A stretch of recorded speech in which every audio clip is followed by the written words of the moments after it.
Test, test, test. I think the audio is back in business now.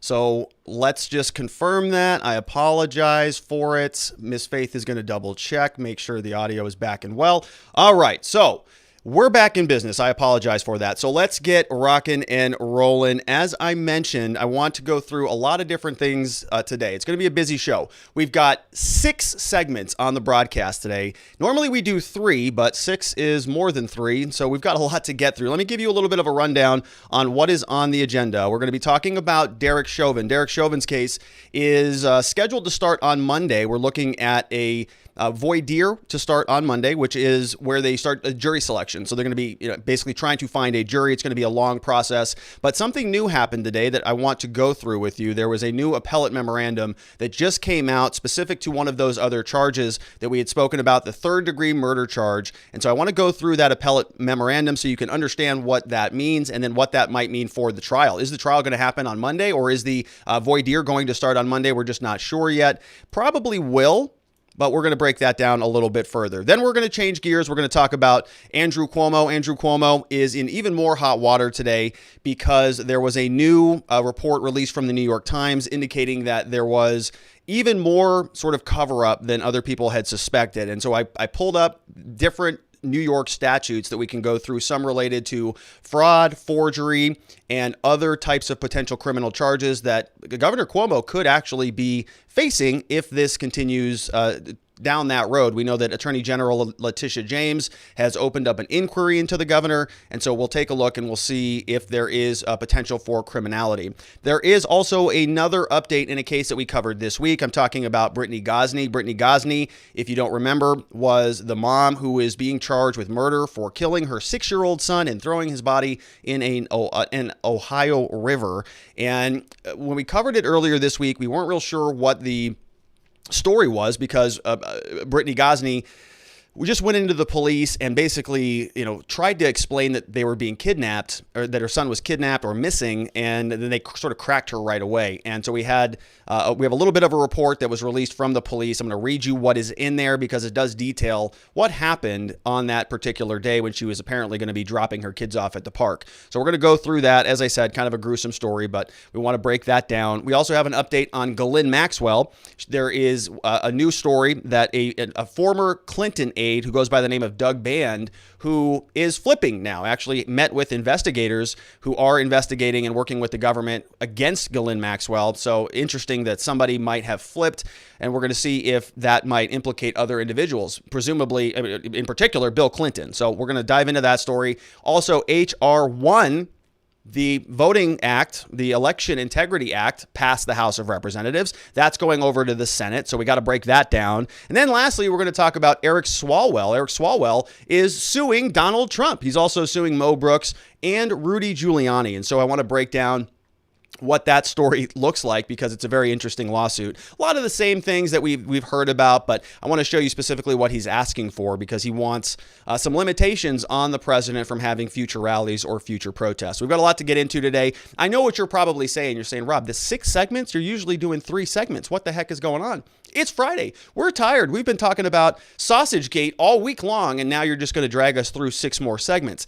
Yeah, but it's going to be worth it. There is a lot of accountability and transparency that we need to get through today, and so I'm grateful that you are joining us. I want to also thank the people who are joining us over on locals.com/watching the watchers. As a reminder, as we go through this material, if you're listening only or if you're on Clubhouse, you can follow along as we go through the slides at rrlaw.tv. But we're also going to be posting the slides over at locals.com/watching the watchers. So if you want a copy of the slides, you can grab them there. Also, we're going to be taking questions today in between those different 6 segments, but because there's so many of them, we're going to be having to move quickly. So get those questions ready to rock and roll if you have them. If not, then we're just going to move on to the next segment. But feel free to send those over on YouTube or locals.com/watching the watchers. And then join us after the program for a Q&A directly on Clubhouse. So as soon as the broadcast is over, we're just going to end the stream on YouTube and just go right over to Clubhouse. The link is in the description on all of the different platforms. All right, so let's get into the news.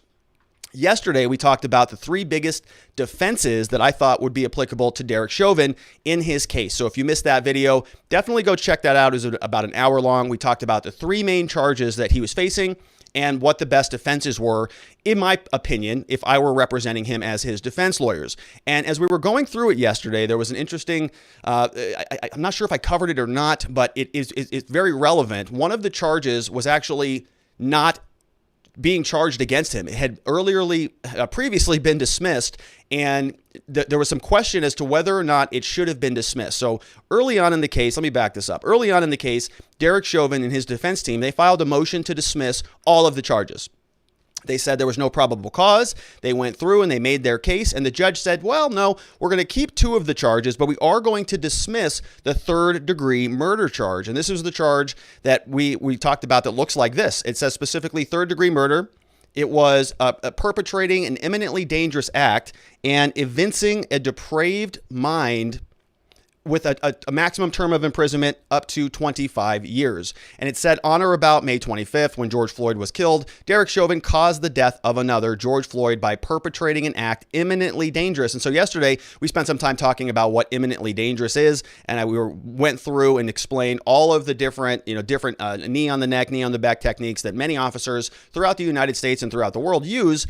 And there was some question as to whether count 2 was going to be moving forward against Derek Chauvin. And up until today, the answer was that no, it was not. It was only going to be counts 1 and 3. But now, because of this ruling from the appellate court, literally on Friday, when the trial is starting on Monday, it's starting with voir dire, then this charge can come back. So now he's going to be charged with 3 charges instead of the 2. And so let's go through this. This is the appeal memorandum from the Court of Appeals from the state of Minnesota, Derek Michael Chauvin. This was filed today, March 5th, reversed and remanded, signed off on by Judge Larkin. So if we want to break this down, you can see this is in the state of Minnesota in the Court of Appeals.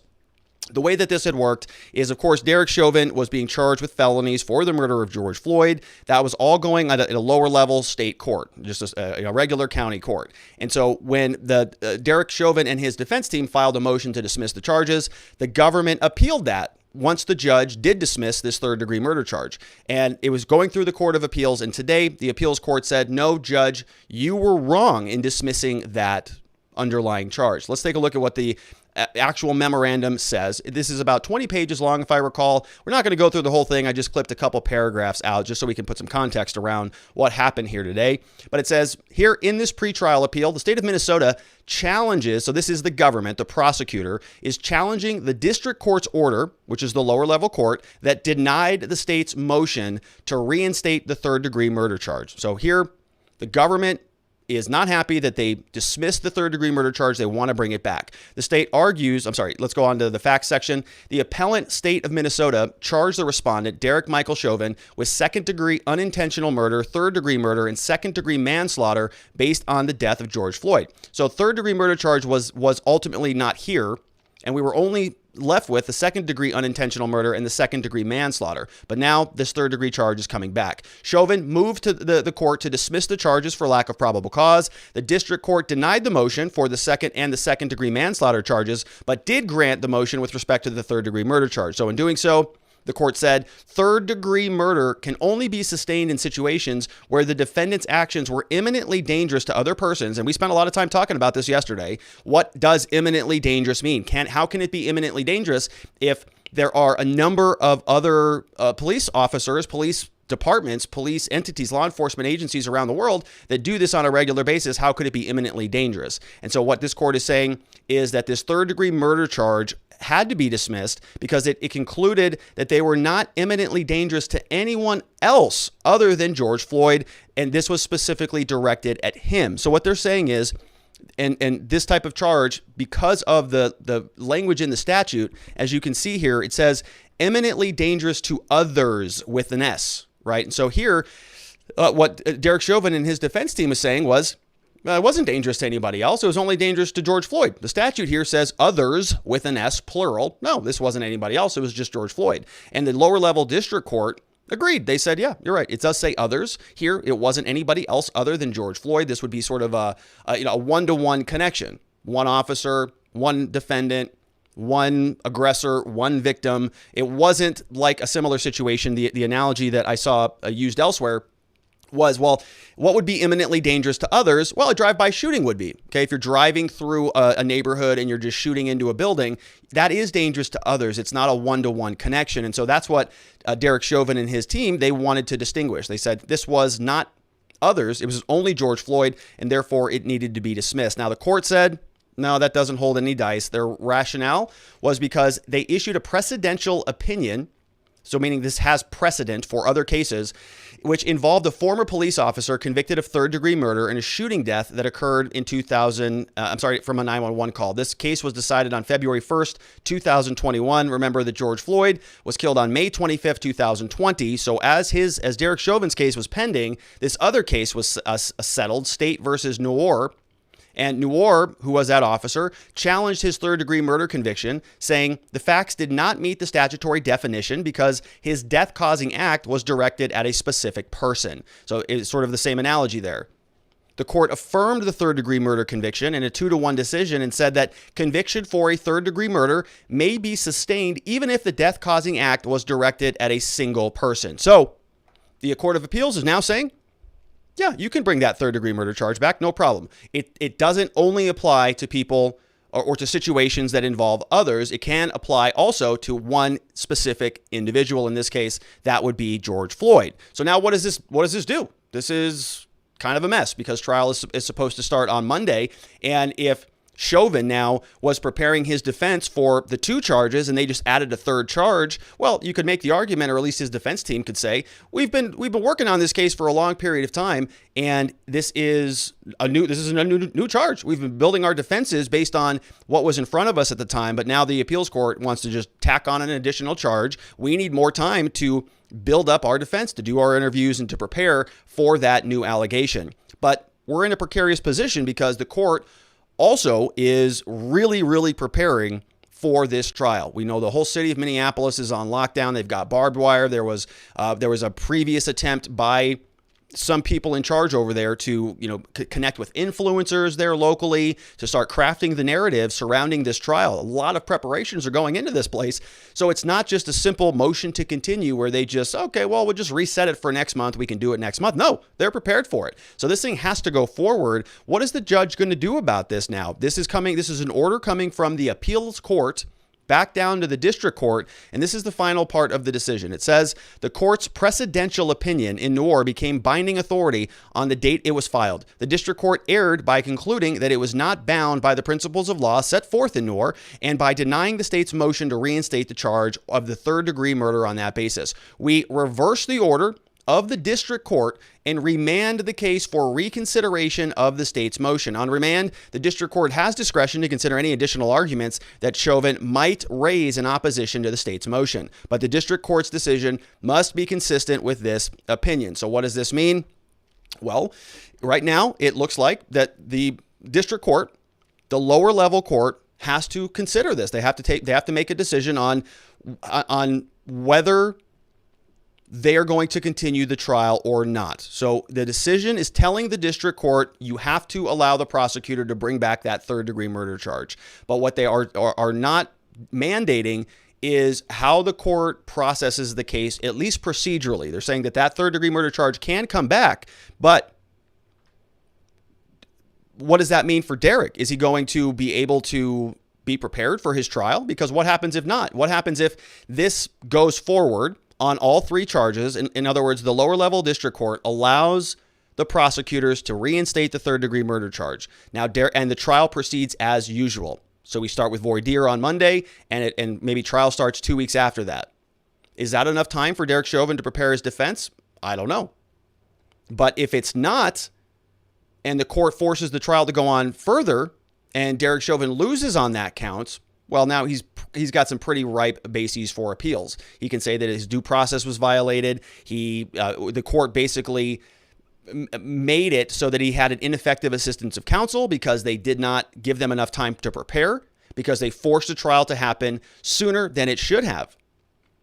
And nobody wants that to happen. That's the last thing anybody wants, is a conclusion to this case and then appeals for the next 2 years because they're trying to sort this stuff out. So now what does the judge do? Do they say, well, you have to be ready to go forward with the trial. We're not moving anything, and potentially open up the possibility of that coming back down. We say coming back or going up and coming back again. Sending it up to the appeals court saying Derek Chauvin didn't have any due process, comes back down. We have to do another trial again and go through this whole rigmarole again. Nobody wants to do that. So is the judge going to then continue it? Is the judge going to bump it out another 30 days or another 6 months? Well, then we have to break down all of the preparation. We have to break down all of the facilities, all of the law enforcement. I think they called in 11 different agencies from a number of different places around the country to come on in and secure the environment because of the volatility of the situation. So as it stands right now, I wanted to show you the last screenshot I took from the court docket. And this is what it looks like. So as we can see, a lot of activity in the last 2 days. On March 4th, the state memorandum of law, they submitted an amended motion in limine. Motions in limine are to help sort of set the rules on what the trial will look like. What can cops say? What can a prosecutor say? What kind of lines of questioning can be introduced? And what types of, it's just sort of defining what the rules are. And so they're fighting over that. There's also a motion to compel discovery. They want to schedule a hearing. And then today we have from the government, they filed a motion. They want a proposed order for a protective order. And it looks like the court granted that very recently. So what they were asking for here, the government said that we have all of this federal discovery from the federal investigation that took place. Remember, back when George Floyd died, there was a lot of investigations happening simultaneously. Trump was still in office, and so his DOJ and Bill Barr, if you recall some of the stories that we talked about here, they were investigating this as well. And there was even a plea deal that was being kicked around with Derek Chauvin, but Bill Barr didn't approve it because he wanted the process of justice to play itself out. They didn't want to close this off and get the criticism of giving him a sweetheart deal and then just closing this thing out without having him go through the formalities. And so here we are, and this is now moving forward, but we'll see where it goes. It's going to be an interesting couple of weeks. I think that the judge is probably going to keep the trial on the tracks. This judge has been very aggressive with moving this along quickly. As we've discussed previously on this channel, there are a lot of other cases, a lot of other homicides, a lot of other trials like this that take years before they ever hit the books. And this one, this court and this judge, they are just steamrolling ahead. We'll see how that plays out. Let's jump into some questions over from locals.com. We've got a couple that have been queued up. Want to Know says, what about the legislation for the Police Officers Accountable Act? So I'm not sure. I haven't seen any of that.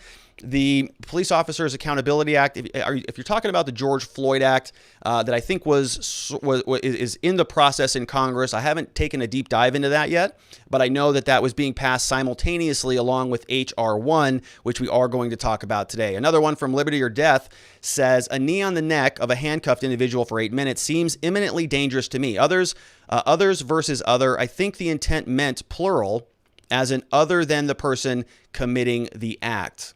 Okay, that's a good reason. Yeah, that's a good reading of it. I think Liberty or Death, I think you're right? I mean, especially when George Floyd, blacks out and he's no longer responsive. I think at that point in time, and that happens early on, it doesn't take the full 8 minutes for that. It's 8 minutes, 8 minutes and I think 46 seconds. It's even longer than 8 minutes. So, after George Floyd becomes non-responsive and people are shouting at him, I think at that point in time, that's when the criminality kind of kicks into play. And I'm not sure that anything, including the defenses that I talked about yesterday, I'm not sure that anything is going to help alleviate Derek Chauvin from that liability, but we'll see. I understand your point about the others as well. But, others, I think the intent meant plural as an other than the person committing the act. So in other words, if Derek Chauvin was doing something imminently dangerous, that does not include him. It doesn't include his danger to him. So it'd be like, if somebody was, doing something extremely reckless, let's say they're, flinging a firearm up in the air or, blowing up stuff or something, they couldn't include themselves in that equation of being an other person. It means other people external from the actor here. So I think that's a good point. Maybe that's what the court decided, or the appeals court. I just kind of skimmed through that. I just wanted to see what the conclusion was. Pinky 2's in the house. We saw her on Clubhouse last night. If it reads as others, It appears George was an other. Sounds like splitting hairs. What do you think, Rob? And by the way, I recommend to join Rob, Faith, and Ma on Clubhouse. It was very nice to talk to them directly. Oh, thank you, Pinky. It was nice to talk to you. It was nice to hear your voice and kind of get to put a voice to a name. It was good to see you, Pinky. So what do I think? I think this was the correct interpretation from the Court of Appeals. I think that it does apply to others sort of as a, others is a big expansive category. So I think that it would include also another, right? A single other plus multiple others. And I think that the court was giving it that expansive reading versus saying it only means others and it can't include that narrower reading, which would be one other, right? It's like if I have an apple, I have an apple. If I have multiple apples, I've got multiple apples. If I have multiple apples, I still have an apple, but I also have multiple apples. Right, sort of that. And so I think the court is making it more inclusive, not less inclusive. Good question there, Pinky. Liberty or Death says the court passed the buck down to the district court. I think this close to trial, it would be prejudicial. I think there would be a strong argument for appeal on due process grounds. Yeah, I think it's a good point there, Liberty or Death. And we'll see. I mean, I think that, defense attorneys in this case are just laying down all sorts of potential appealable issues, which is the right thing to do as a defense attorney. You want to make sure the record is clear, and they've got that done. And, we'll see what happens. Now, if Derek Chauvin is convicted on the other two counts and also the third count, we'll see what they do with that. They're going to appeal just that third count, probably. And they may actually make some arguments. I would think that they would make some arguments on the due process procedural problems because this late in the game, they might say that it's throwing off their ability to respond appropriately. In other words, this new charge is now complicating the defense of the original two charges because now they have to play with sort of a third ball in the air. The rules of the game are changing at the last minute. So his defense attorneys, I think, will definitely object to the trial moving forward vehemently on multiple different grounds just to make sure that the record is clear. When they do lose, they have an option to appeal. Sharon Quidney says, don't you have to have all kinds of discovery, etc. on the new charge? Yeah, you do. And I don't know if there is additional disclosure for that or if that was the subject of this protective order that just came out today. And so, I don't know specifically obviously I don't practice law in Minnesota. I'm licensed in Arizona and California. And so I don't know, I'm not intimately familiar with the details there on what their discovery rules say. But I think that the argument might be that if voir dire starts on Monday and they have to go for 2 weeks, some of the discovery rules might be pretty short. It might be 10 days, might be 20 days. And so if they can bump out the start of the actual trial, in other words, before opening arguments, then their discovery rules might allow them to meet the rules. They could continue to disclose this material and then tell the defense that they are prepared and that they have to move forward with trial. So we'll see, very last minute ruling. As far as I know today, looks like we're getting started on Monday, regardless of this decision. But the district court probably today, maybe this afternoon, maybe first thing Monday morning, they're going to issue a new ruling, I'm going to guess, detailing what their response is to this appellate memorandum that just came down today. So interesting stuff. We are going to be covering a lot of George Floyd, a lot of Derek Chauvin over the next month. So make sure that you're sticking around. If you are on YouTube, make sure you give us a subscribe. Go find us over on Locals. If you're on Clubhouse listening in, make sure you give us a follow, and we will be sure to bring all the news for the foreseeable future because it's going to be a roller coaster, I think, over the next coming month. All right, so let's change gears. Let's jump into the next segment. We spent a lot of time on this channel also talking about Andrew Cuomo. We spent this week talking about Sausagegate and a lot of the touchy-feely stuff from Andrew Cuomo and the dog pile that has been coming on him for these sexual harassment allegations. I've been a little bit, light on him, I think, in terms of condemning him for these allegations. I've been a lot more focused on the nursing home stuff, which is the stuff that I think actually matters. The other stuff seems like a political kind of hit job. I've got no love for Andrew Cuomo, but you got to call balls and strikes fairly. And what I was seeing, at least in terms of the evidence from these different women who are making the allegations against him, just didn't seem to meet that threshold of stuff that I would consider to be a big deal. Problematic, disgusting, gross behavior. I would never endorse that. But is it criminal? No, I didn't see that. Is it really sexual harassment? I'm not so sure about that either. But this is an issue. The nursing home issue is a problem that is something that I think absolutely needs to be addressed. And we're going to talk about this in the context of criminal charges that are evident, or that are relevant from New York statutes specifically. So we're going to look at a couple of those. Before we dive into the law, let's get some overview material, some background material. Big story from the New York Times today. Cuomo aides rewrote nursing home report to hide higher death toll. So rewrote the nursing home.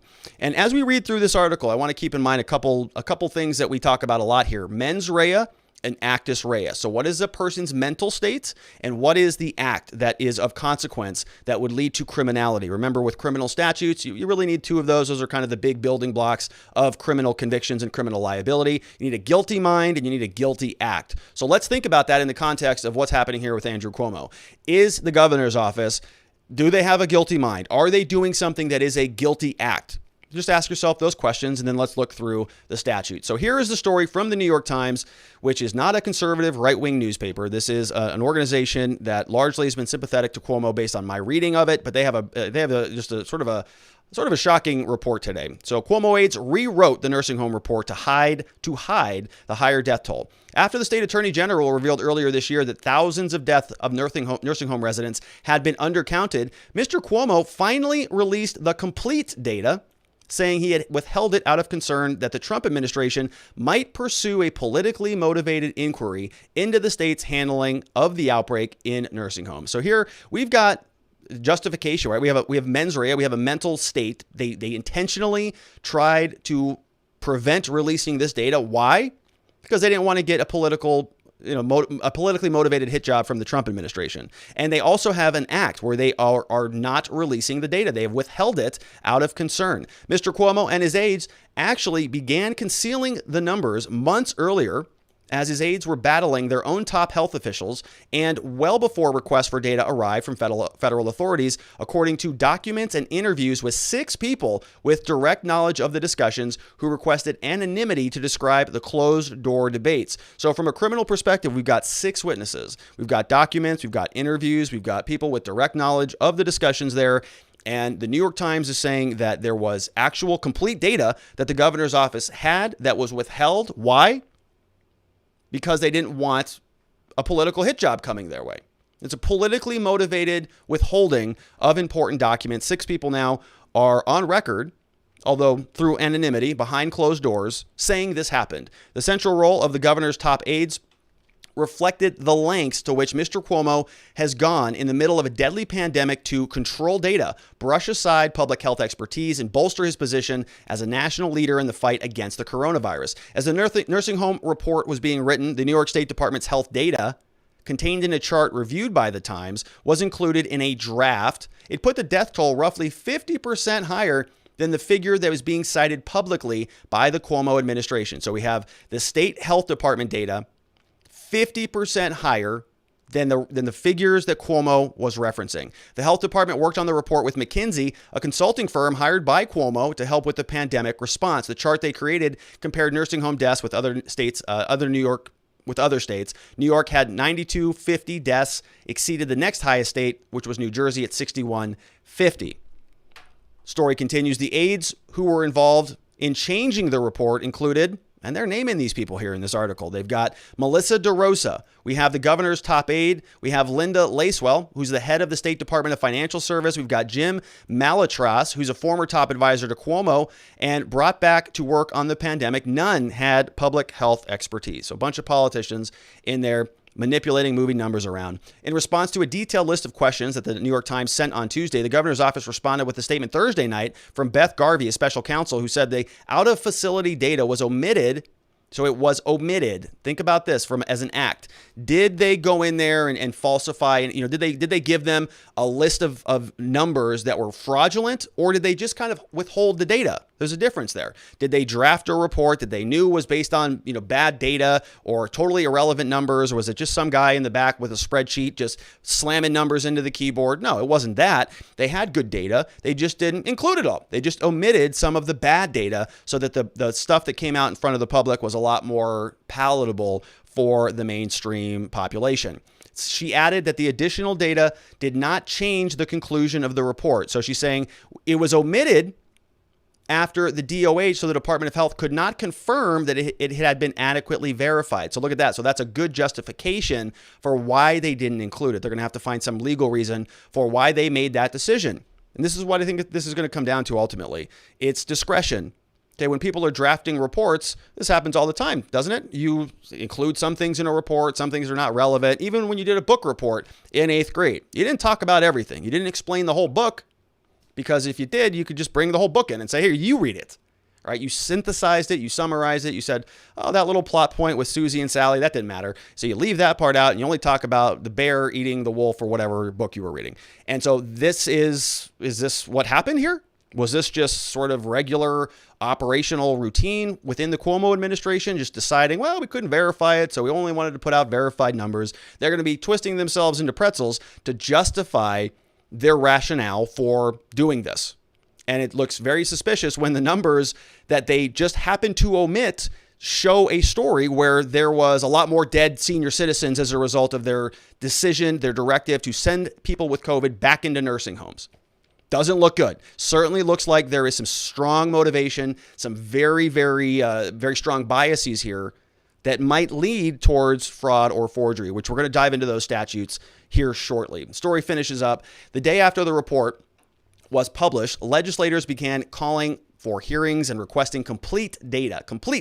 Public health officials criticized its approach. A think tank began seeking the data the next month, as did the Justice Department, so Cuomo's in hot water. Health officials, nursing home operators, and even some of Mr. Cuomo's aides expressed bafflement at the governor's apparent insistence on delaying the release for the data for so long, as none of the information released so far has changed the overall number of COVID-19 deaths in New York, now more than 47,000, including more than 15,000 nursing home residents. But the report in July allowed Mr. Cuomo to treat the nursing home issue as resolved last year, paving the way for him to focus on touting New York's success in controlling the virus. And so for those of you who may have missed it, the original sort of distinction here, or the problem that Cuomo was having, is when people would die in the nursing home. So a senior citizen in a nursing home would get sick with COVID, they would die physically in the nursing home. That counted as a nursing home death. But if a senior citizen got very sick and was transported out of the nursing home into a hospital and died at the hospital or in a different facility or a different location, that was not considered a nursing home death because they didn't die in the nursing home. And so many people are saying, well, yeah, but they got sick in a nursing home and they lived in a nursing home. They just happened to physically die somewhere else. So if we want an accurate number on the nursing home deaths, so that we can trace this back to your malfeasance for sending sick people back into nursing homes, and we can quantify the damage that you caused, that's a relevant. We need to know that number. It's very important that we identify that. And Cuomo and his team were, as the New York Times says, they were holding that data back. They just were not releasing it for a long period of time, much to the expressed bafflement of his own aides and health officials. So what does this mean for criminal charges? Is there any type of criminality, any criminal culpable conduct that we can identify from the New York statutes? Let's poke around and see what we can find. I took a look at section 170. This is the forgery section. A number of different potential charges that you can see here, but we're just going to go through some of the definitions of the term. So first and foremost, well, what is a written instrument? Because we're going to see that language used in the fraud and the forgery statutes. What is an incomplete written instrument? So a written instrument means any instrument, article, computer data, program containing written or printed matter or the equivalent thereof. So I think there you go, right? If that's a report, you've got that. So whatever these numbers were on the governmental reports, it should be transferred from the governor's office to the Department of Health to whatever, whomever's doing the counting here, would have been done in a written or printed manner or the equivalent thereof for the purpose of reciting, embodying, conveying, or recording information. So, all right, it basically everything we're talking about, I think, qualifies as a written instrument. Also qualifies as an incomplete written instrument, which is defined as a written instrument which contains some matter by way of content or authentication, but which requires additional matter in order to render it a complete written instrument. So it's an incomplete written instrument because it has some of the authenticated information. It has some of the content that is relevant, but it's also missing the other stuff that makes it a full document. If you just leave out half of it, that's not a full a full written instrument. If you have a sandwich, but you leave out the turkey, you got the bread, you got all that stuff, but it's not really a sandwich. You got some of the ingredients. You have the bread and the lettuce and the tomato and all of the other goodies, but you're missing the critical element of that delicious sandwich. And so we're not going to call it a sandwich. We're going to call it an incomplete sandwich, just like this might be an incomplete written instrument. And when we go and look through some of the different potential violations, we see here, there's Article 170, which we can talk about, forgery and related offenses. We just read the definitions for this section. We also have Article 175, which is offenses involving written statements that are false. So we're going to go through a couple of those quickly. Not going to spend a ton of time on these, but let's look at one potential charge that Governor Cuomo could be viable or liable for. Section 170.10, forgery in the second degree. A person is guilty of forgery of the second degree when with intent to defraud, with intent to deceive, he falsely makes, completes, or alters a written instrument which is or purports to be or which is calculated to become or to represent if completed. All right, so we have some indications here. If it's a falsely altered or incomplete written instrument that was intended to defraud or deceive, and if it falls in one of these categories, he could be guilty of a Class D felony. Let's see what Section 2 says. If it is a public record or an instrument filed or required to be authorized by law to be filed in or with a public office or public servant. So, would those nursing home reports fall into subsection 2? Yeah, probably. They are public records, they are instruments, they are authorized by law to be filed with a public office or a public servant. I think that qualifies. Next, we have a written instrument officially issued or created by a public office, public servant, or governmental instrumentality. And there's a whole nother slew of different potential options that it could be. But were these nursing home reports, was this data a public record? Was it an instrument filed or required to be filed with a public office? This is data that's being transmitted from various governmental agencies. They're all communicating with one another. They're all sending reports back and forth to one another. But the governor's office was withholding some of this data. So that might fit, actually. We also can jump into a different section, which is the falsification of government documents. Section 175 is the definition of those terms. And we can see here a written instrument has very much the same meaning. Any instrument or article, including computer data, computer program, written or printed matter, anything embodying, conveying, or recording information, constituting a symbol or evidence of value, which is capable of being used to the advantage or disadvantage of some person. Business record means any writing or article. And so we have defined that. Now, what about section 175.25? Maybe Cuomo is guilty of this. Let's read it. Tampering with public records in the first degree. So tampering with public records. A person is guilty of tampering with public records in the first degree when knowing that he does not have the authority. Oh, I think we might fail there, right? Does Andrew Cuomo have the authority? I don't know. But let's finish this. That he does not have the authority of anyone entitled to grant it, and with intent to defraud, he knowingly removes, mutilates, destroys, conceals any record or other written instrument filed with a public office or public servant. So did Andrew Cuomo tamper with public records, knowing, with the intent to defraud, and conceal a written instrument, which is the nursing home report, that was delivered to a public servant? I don't know. What do you think about that? It kind of sounds like he did. There's another section here, which is tampering with public records in the second degree. And this is a little bit lower standard. So let's take a look here. Here we have intent to defraud. And if you intend to defraud, that's going to make it first degree. You can see that. Here, we don't have that intent to defraud. We just have knowing that he does not have the authority of anyone entitled to grant it. He knowingly removes. So it's sort of lower. This section here, section 175, is saying he knew that he didn't have the authority, but he didn't have the intent to defraud. So this is a little bit lower penalty. This is a Class A misdemeanor, whereas the other charge is a Class D felony. So did Andrew Cuomo tamper with public records? Did he conceal, make a false entry? Yeah, I think he did. But the real question on this one is, he kind of had the authority to do that. Didn't he have the authority? Isn't he the governor? Doesn't he have some discretion to do that? So I'm not sure that any of these charges are going to stick because he did have some authority. It was kind of fraudulent. It was dishonest, but he kind of had the authority to decide what the book report was. So we'll see what Letitia James does with that. Let's jump into some questions. Pinky 2 in the house says, as for negligence, is what it sounds like for Cuomo. Isn't causing death to one person enough to oust him or make him stand trial, let alone killing thousands? Well, yeah, I mean, Pinky, he's certainly got some governmental immunity. He's got some qualified immunity, some executive immunity, all different layers of immunity. And, no court, I think, is going to convict him for killing nursing home people. I mean, this is a government decision, unless they can show some more malfeasance there.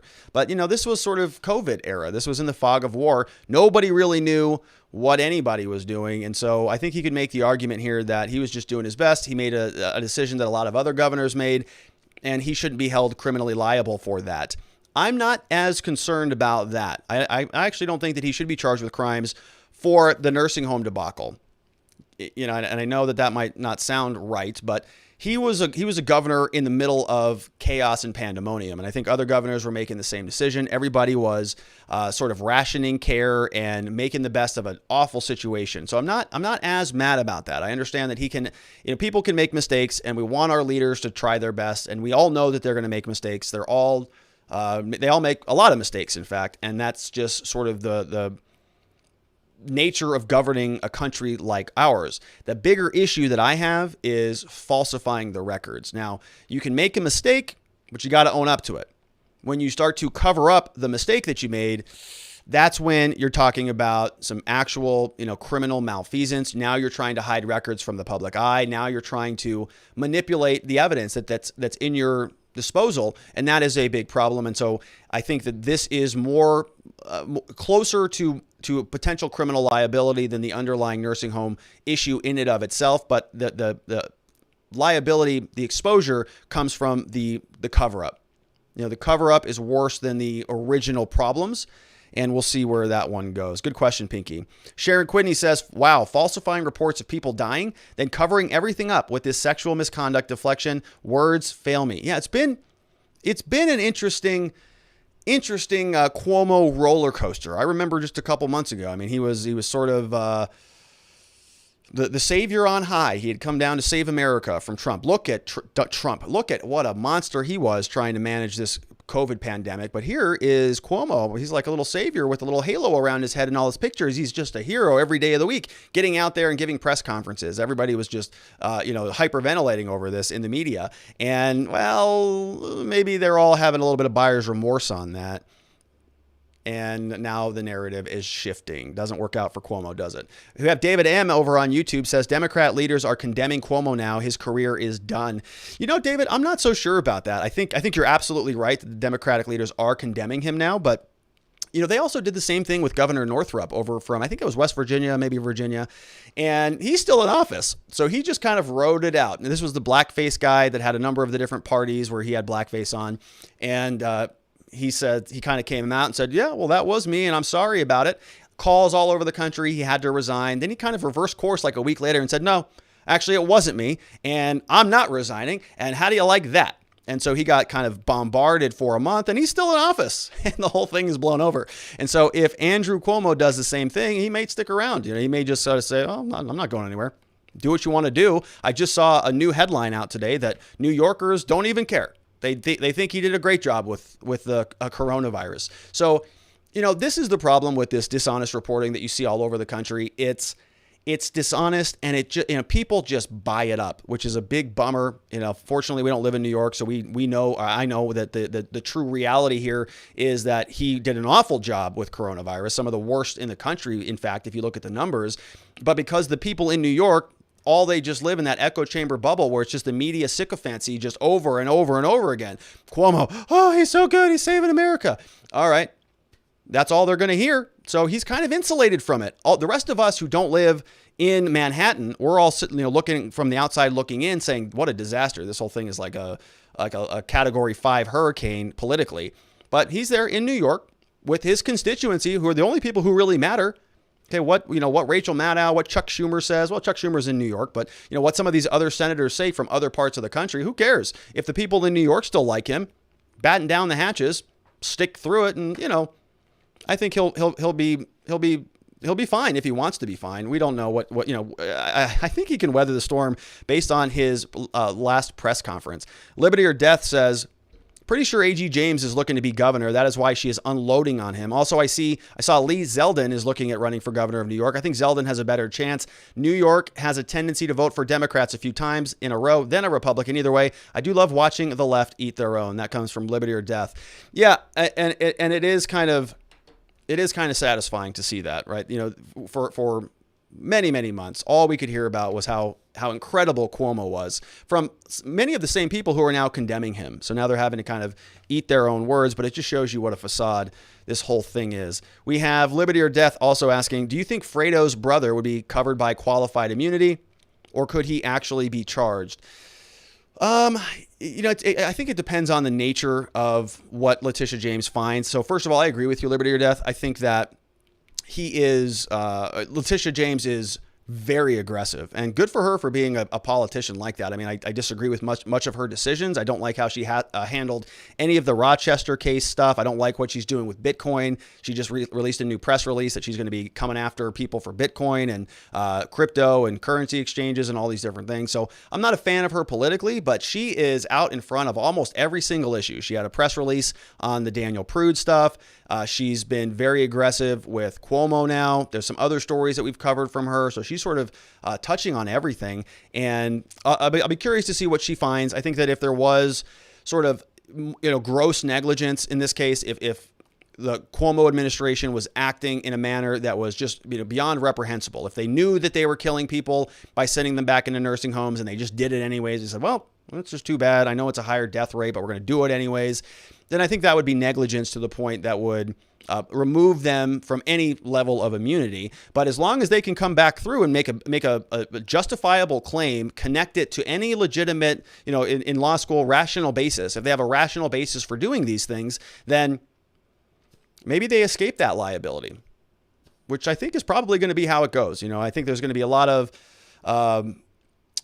bloviating back and forth over this stuff, but ultimately it will go by the wayside. We have iOnion says, hey, Rob, how about this? New York penal law, criminally negligent homicide. Let's read it. We've got a person is guilty of criminally negligent homicide when with criminal negligence, he causes the death of another person. Criminally negligent homicide is a class E felony. Well, sounds pretty good to me. Person is guilty of criminally negligent homicide when with criminal negligence, he causes the death of another person or another 10,000 people. So here, the sticking point on this issue is going to be criminal negligence. We talked about this yesterday with Derek Chauvin. When we talk about negligence, we have a standard of care. Okay, you have to do this. If you fall below that standard, that's when you get into trouble. So think about this with a doctor, right? A surgeon. Okay, a doctor, if they cut you open and they remove your kidney and it was the correct kidney to remove, well, they had a duty to perform a legitimate, correct surgery.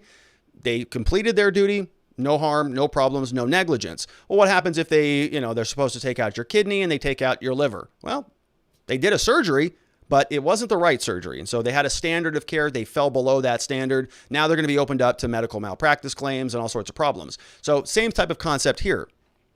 Did the governor do something outside of the scope? Did he do something that was criminally negligent? Did he fall below the standard of care? We don't really know yet. Sounds like it, right? If you send, sounds like a bunch of elderly people who we already knew were the most at risk, the most critical types of patients that existed.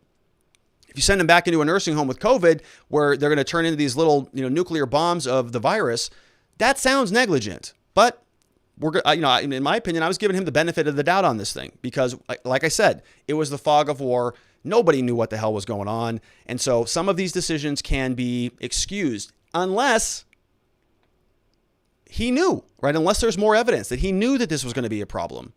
His office had receipt of that information. And I would think that probably they did. I think that probably somewhere, somebody at some time knew that this was not a good idea and they did it anyways. If they're able to prove that, I think that would show clearly that he fell below that standard of care and he should be prosecuted. And we're going to see what Letitia James does. Ordinarily, I would say that maybe you're not going to see Democrat on Democrat violence, but Letitia James is not like a lot of the other attorney generals that we've talked about here. She's very aggressive. She is going after her own side. To her credit. We have another question from Jill Cody. Says, yes, But we had U.S. comfort ship on the Hudson, could hold 1,000 hospital beds, outfitted surgical rooms, and only serve 176 people. But Cuomo would not permit the elder to go there. Yeah, that's an interesting. So I hadn't taken a deep dive into that, Jill, but I appreciate you sharing that with us. I do remember that. I think that even the Trump administration had specifically sent over a ship over there to use as sort of a triage center, as they were doing with other places around the country back in the early days of the coronavirus. And so whether Cuomo and his people, specifically poo-pooed that idea, said, no, we're not going to take Trump's boat. We're going to put him back in a nursing home. Well, again, was that sort of, did he have a rational justification for that? Or was this something that was grossly negligent that falls below the standard of care? We will see. And Letitia James is on it. Looks like the federal government is on it. The Department of Justice is on it. So Cuomo is in hot water for sure. But if he can come up with a justifiable excuse as to why he did what he did, and also not just about the nursing home stuff, but the bigger issue is whether he had justification for sort of falsifying the data. If he could just point back and say, no, we didn't falsify it. We just didn't include the stuff that we didn't verify. Well, what kind of verification are you talking about? Did people die or not? So you need to verify, and you have to verify, 50%? Because your numbers were off by 50%. That's a lot of verification going on. Why is your system so bad then? Why are these numbers not automatically verified? Or why is your office so negligent in not verifying the data? It's kind of your job is to figure out how to manage this crisis. You're not doing a good job of that. Maybe there's a standard of care that he fell below that would open him up to some criminal liability. All right, great questions, though. Thank you for those. All right, we're going to change gears again. We're going to talk about Brittany Gosney. We covered this story earlier in this week. Brittany Gosney is the mom who has been charged with murdering her 6-year-old son, young man by the name of James. Awful story, very sad, and it's something that we have to go through because I think it is important to understand what happened here. Just for our understanding as a channel that covers these types of stories. I want to break down what really happened here. Last time we covered this, we talked about the different charges that she was facing, and one of the original charge was the murder charge. And the allegation here was that she intended to murder her son, James, 6 years old. And the whole ordeal originated out of an incident at a park. And there was some question about, was she trying to abandon her kids or was she trying to murder her kids? Okay, both awful, both reprehensible, but they're different. One is sort of an abandonment or an involuntary homicide charge or an involuntary manslaughter charge versus intentional murder. Two massively different charges. And so I just wanted to pause on this story and run through this police report. This comes over from the Preble County Sheriff's Office, signed off on, or the sheriff over there is Michael L. Simpson. This was printed on March 1st. And as we can see, the call taker was a woman named Jennifer. Report was taken. We're going to go through this, and I'm going to read you and show you the narrative that was drafted by the officers. So we have a handful of different officers here. We got Michael Simpson, Michael Spittler, Brad Moore, Andrew Blevins, and so on and so forth. We got the response times that have been logged, when the call was assigned, when they were certified to be en route, when they arrived, and when it was completed, although all these times look basically exactly the same. So, they might want to look into that. Here is the computer-aided dispatch records, the command log, this looks like. So you can see clear on scene, alarms. We've got check the stat en route. We've got leaving the scene. Okay, so all these officers are communicating back and forth in this document. We've got Robin Hatfield, Jennifer Petit. We've got Andrew Blevins. They're all sort of communicating back and forth, and not much to glean from this other than you can see the time codes and you can sort of see the progression of who was responding and where. Not too much interesting here, though. We also have this. This is the initial narrative that was drafted by one of the officers, Andrew Blevins. This was drafted and written the day after that it happened. So let's go through this. You'll recall that the murder actually took place on February 27th. Then on February 28th, Brittany Gosney and her boyfriend, James Hamilton, came into the police station and they said, our child is missing. Our child is missing. So the police just instantly sent out a big search. Shortly thereafter, Brittany Gosney, James Hamilton, they admit to the cops, yeah, we killed him. And we didn't know really what happened. But now we have a narrative from the police. So let's read through it. On February 28th, Sergeant Nelson of Middletown Detective Section contacted our dispatch center in reference to a homicide that had possibly occurred in our county. Nelson explained a male and female had come into the Middletown PD, reported a 6-year-old male as missing. Due to the nature of their story, they felt something was not quite right. This is the officers. After questioning the two separately, the female admitted that she had killed the 6-year-old male in Preble County. Sergeant Nelson explained by her description he believed this incident occurred at the Rush Run wildlife area with a boat dock. Sergeant Nelson explained Detective McIntosh was going to transport the female to Rush Run. She was going to show them where the incident occurred. I explained I would have a detective and other units meet them at Rush Run.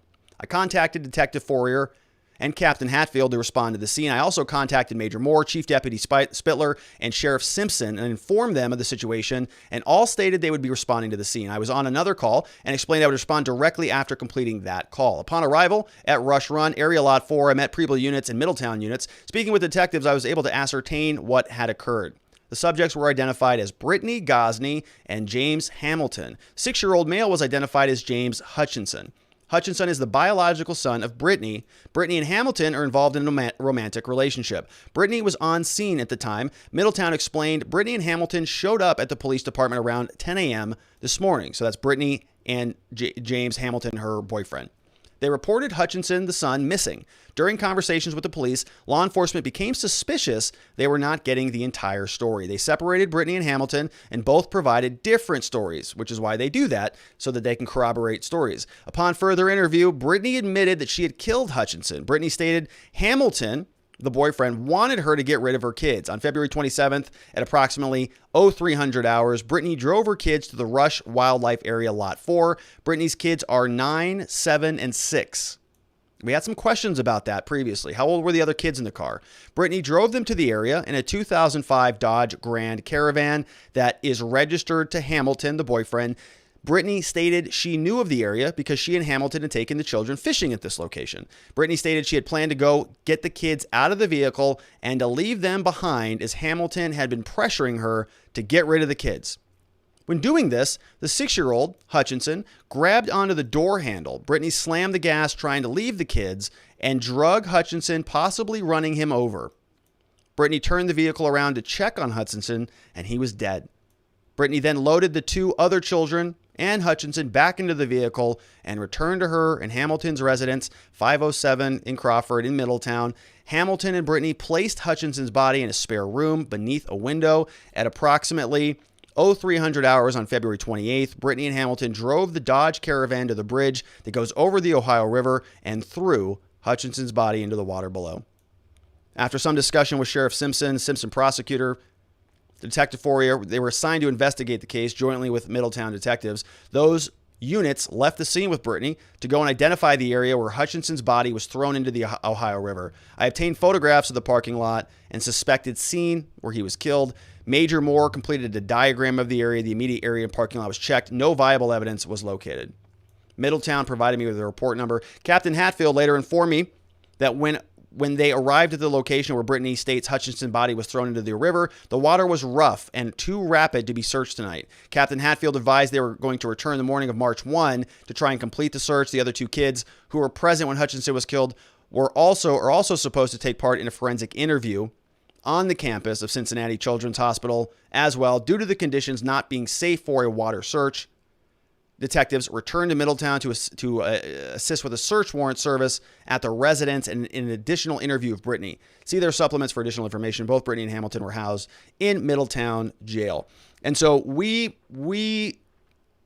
talked about this case, and I'm not sure that this changes anything. I think that this is largely what we had thought about. You know, the distinction here was between the intentional murder charge and sort of the reckless manslaughter charge. You know, did Brittany, when she showed up there, as awful as what she did she intend to kill them? It doesn't sound like it. It sounds like she intended to drop them off and leave them, abandon them, which in and of itself is its own crime and something terrible. But did she intentionally intend to murder James? This doesn't make it sound like that. Now, she can still be charged with a murder violation, but it's just it's a lower tier of murder. It's not intentional murder. It's something like, well, she was committing a felony, she was abandoning her children in the middle of a parking lot at 0300 hours. It's not a good thing to do. That is a felonious act, and somebody died in the commission of the felonious act. So that would be more analogous to felony murder. So they could make that claim. Or they could make a claim that what she was doing was so reckless, sort of like what we saw in the Chauvin case, sort of a reckless indifference, a reckless disregard for her life, and indifference to the wellness of another person, right? Leaving a 6-year-old in the middle of a park by the Ohio River where it's raging and the waters are flying around. It may not have been intentional to kill him, but you could sort of foresee that happening, right? The kid's going to go and get injured. He's going to fall into the river. He's going to go find a stranger who's going to kill him. He's going to, wander around in the wilderness until he dies from exposure. Very reckless, but was it intentional murder? I don't know. So we're going to see where this ultimately goes. It is an awful case. Just breaks my heart to hear these types of stories. These are by far the hardest cases to work on as a criminal defense attorney. And nothing's really even close. When you have just an innocent kid and you're also talking about 9-year-olds and 7-year-olds and they're all, they just got to watch their brother die and then mom throws a body in the back of the car and then the kids get hauled off. I mean, just a gruesome, horrendous story. And, it opens up a good question. Brittany Gosney is going to be claiming mental incapacity. We've already seen that from her. She brought that up at her arraignment. And the county attorney, as is usually the case, just sort of said, she understands what's going on here. Okay, don't buy that garbage. She knows what she did. She intended to do it, and on and on and on. But you got to ask yourself, does this sound like a mentally competent person? Does this sound like somebody who has everything there? That's not an excuse for her behavior. Okay, just because people have heard of the insanity defense or the competency defense, and it sort of makes them feel gross inside, doesn't mean that it's not legitimate. There are people out there who are mentally not well. And if we can identify that as the appropriate cause of this horrendous thing, then maybe we can do something about it. Maybe we can focus on getting people more mental health, mental wellness, so that this type of stuff doesn't happen. But if we just wake up and say, well, she's just an evil person who is possessed by the devil, which may be true, I don't know. Well, that doesn't give us many tools to work with at that point. It's not a very useful way to analyze this case. Okay, well, she's an evil person or just with the devil and all right, another dead kid. So what do you want us to do about that? All right, we'll lock her up, give her the death penalty, throw her in prison for 150 years. All right. But what about the next time this happens? Is there anything we can do as a society to maybe talk about our justice system and help solve these issues rather than just process cases? That's kind of what I'm interested in. Let's jump into some locals.com questions. We have Jeremy Matrita says, hats off to the officers for interrogating the parents enough to get them to admit the truth. Yeah, I agree with you on that, Jeremy. Very, very excellent police work by those officers. And I'm not being facetious about that. I mean, I genuinely mean that. Very good work. Probably not anything that's groundbreaking. I think it's kind of obvious if they come in and there is a missing kid and they don't report them for 24 hours or 36 hours or whatever it was, I think you start to go, yeah, that's a little bit weird. And you can dive into it, but I don't want to take away from the cops. I shouldn't have even said that. Cops, they did a great job here. I'm glad that that this is under control because they have 2 other kids, 9 and 7. What would have happened to the other kids had the cops not stepped in? I'm glad that they are okay. They're gonna have to find new homes. It's a mess, just awful stuff. Sharon Quidney says, I just can't stop thinking about this case. A mother's instinct toward her kids is really powerful. It would take some extraordinary circumstances, pressure, abuse, drugs, mental illness to drive a woman to kill her kids. Yeah, and that's exactly, you beat me to it on that, Sharon. That's exactly what I was going after. This is something is just instinctually wrong, or how could you do that? Reading this, the only thing that really changes is I think maybe there is something to her claim that she is mentally incapacitated in some way. We'll see. We went through the rules in Ohio. She is entitled to a hearing. She's going to meet a psychologist, psychiatrist. They're going to do their own evaluation. They're going to see if she's competent to stand trial, and we'll see where that goes. Pinky2 says, oh my goodness, the story and hearing her part alone and hearing her part alone is unbearable. The other children will be marked forever. I agree. It sounds like manslaughter or something, but the boyfriend appears to sound involved. If there's any credible evidence about him, coercion of her to get rid of her kids, he need to be tried too. Yeah, he is being charged with a crime. He's being charged with moving around the body and sort of, disturbing a corpse. And I agree. If he was pushing her to dropped the kids off and abandoned them, there's some criminal liability there as well, and he's not gonna escape culpability here. So awful story, but we'll probably follow this one along too. So stick around. Thank you for those locals.com questions. All right, so we're going to change gears yet again. We've spent a lot of time talking about Ghislaine Maxwell. There's new information today that somebody who might be a key witness in her case, at least for the prosecution of her case, at least for the government, that is, as you can recall, they're just sort of trying to investigate every loose end, every tentacle that is remotely connected to Ghislaine Maxwell, they're peering into. And we have a new witness, somebody who is now potentially flipping and working with the investigators to incriminate not only Ghislaine Maxwell, but other people who are in her close circle. Let's take a look at this story over from Radar Online. They were the ones who got the exclusive on this. Clinton aide Doug Band flips, implicates the boss in a pedophile ring probe. So Clinton aide Doug Band flips, meaning he's implicating his boss. Who is that? Well, Clinton. Band, who's 48 years old, provided Justice Department officials, this is new information, with evidence that could land Bill Clinton in trouble amid the ongoing child sex trafficking investigation involving Ghislaine Maxwell and Jeffrey Epstein. Band was recently interviewed by Gabriel Sherman for Vanity Fair's December issue, which I'm going to show you here in a second, in addition to detailing his ties to the pedophile billionaire and Epstein's child fixer, Ghislaine Maxwell. He also confirmed that the 42nd president of the United States visited Epstein on Pedophile Island. And there was a lot of question about this. If you recall, there was flight logs where it's like, Bill Clinton and Chris Tucker and Kevin Spacey, and they were all on a plane together, and they were going back and forth to Epstein's Island. I think there was some allegations that Bill Clinton had been on there like a dozen times, right? More than once. And he has repeatedly denied it. His press conference, his press people have all denied it repeatedly. Well, now one of his own advisors implicates him. We're going to learn more about who Doug Band is here in a second. Clinton traveled to Little St. James with Epstein in January 2003, says Band. He confirmed just weeks after the two men spent 10 days touring Africa. So it was confirmed that Clinton had been sort of palling around with Jeffrey Epstein. They went to Africa together, and Doug Band is now confirming that he also went to the island, even though everybody knows he went to the island, but he just doesn't know that we know, so he doesn't admit it. Who is Doug Band?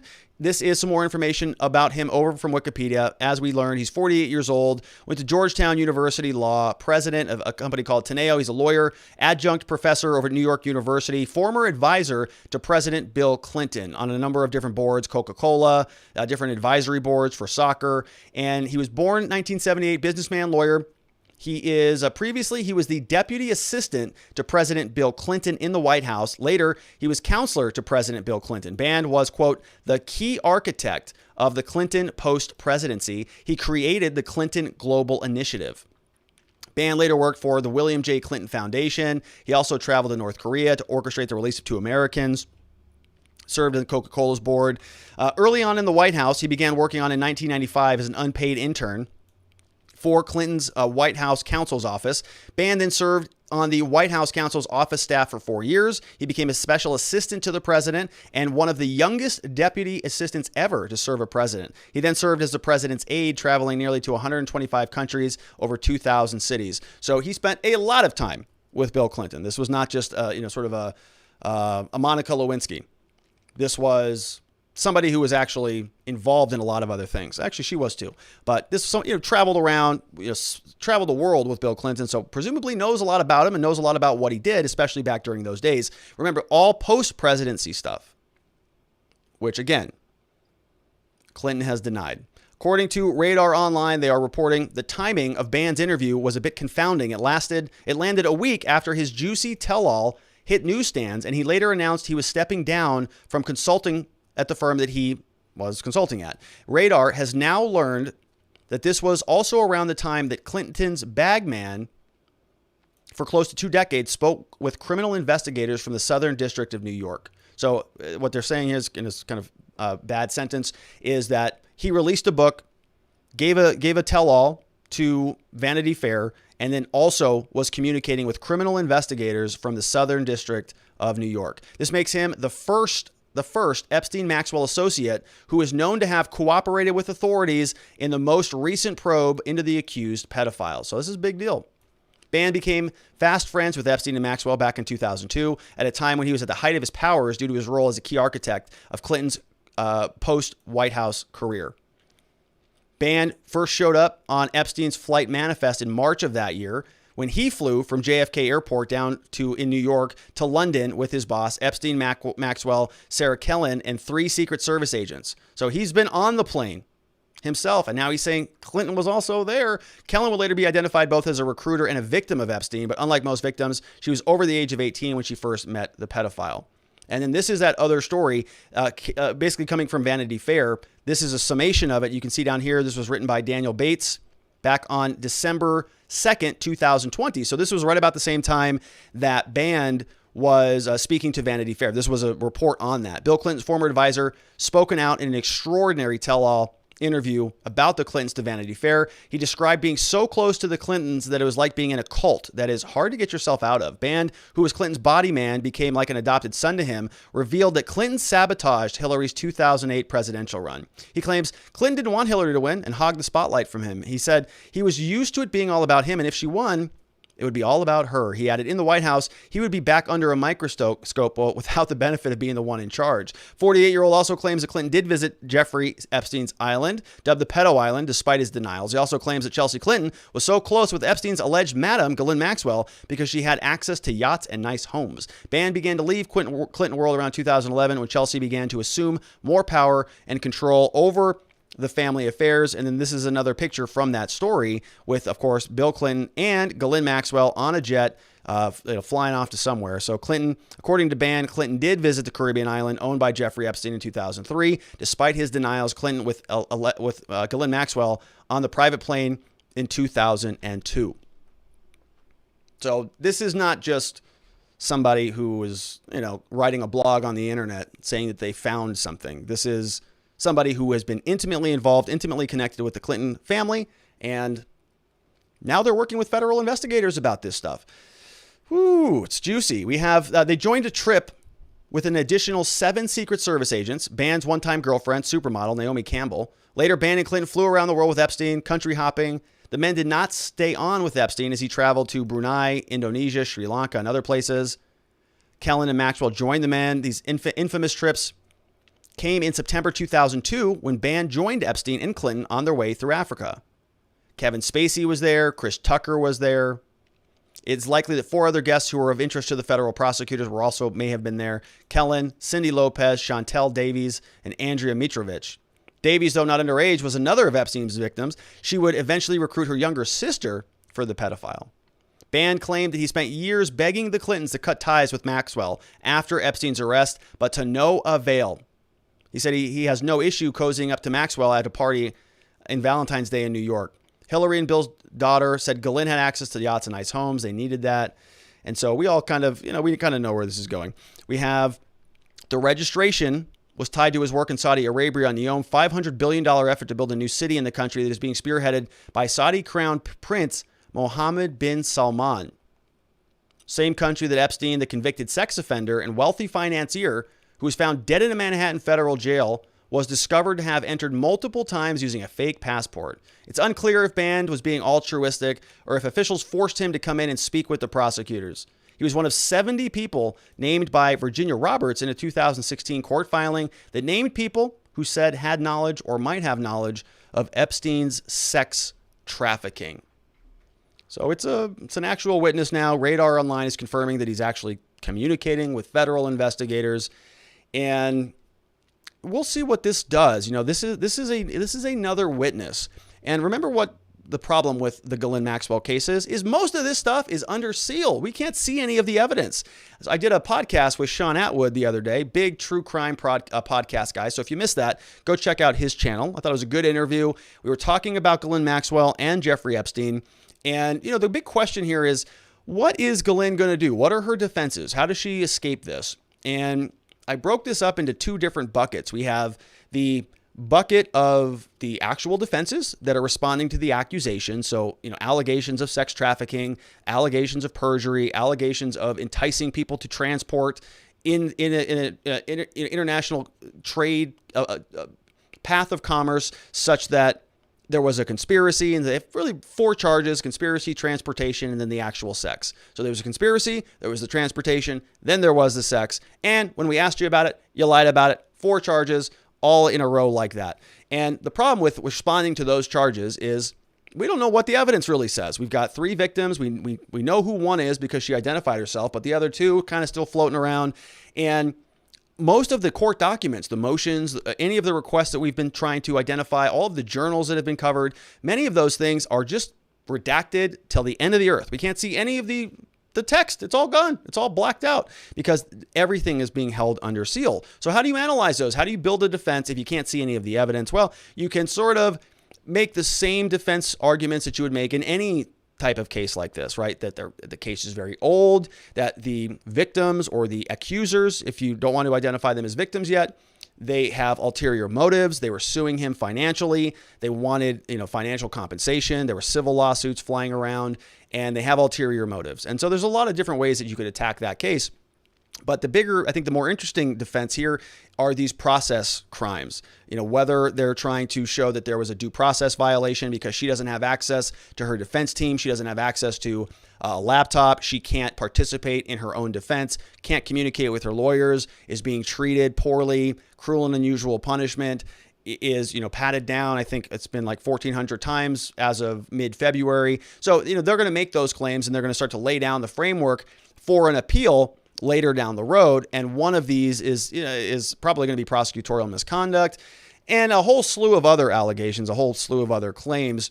But now we know there's a witness that we didn't really know about previously, somebody with a lot of inside information about specific connections to Ghislaine, to Clinton, to Chelsea Clinton, to Bill Clinton, potentially to Hillary Clinton.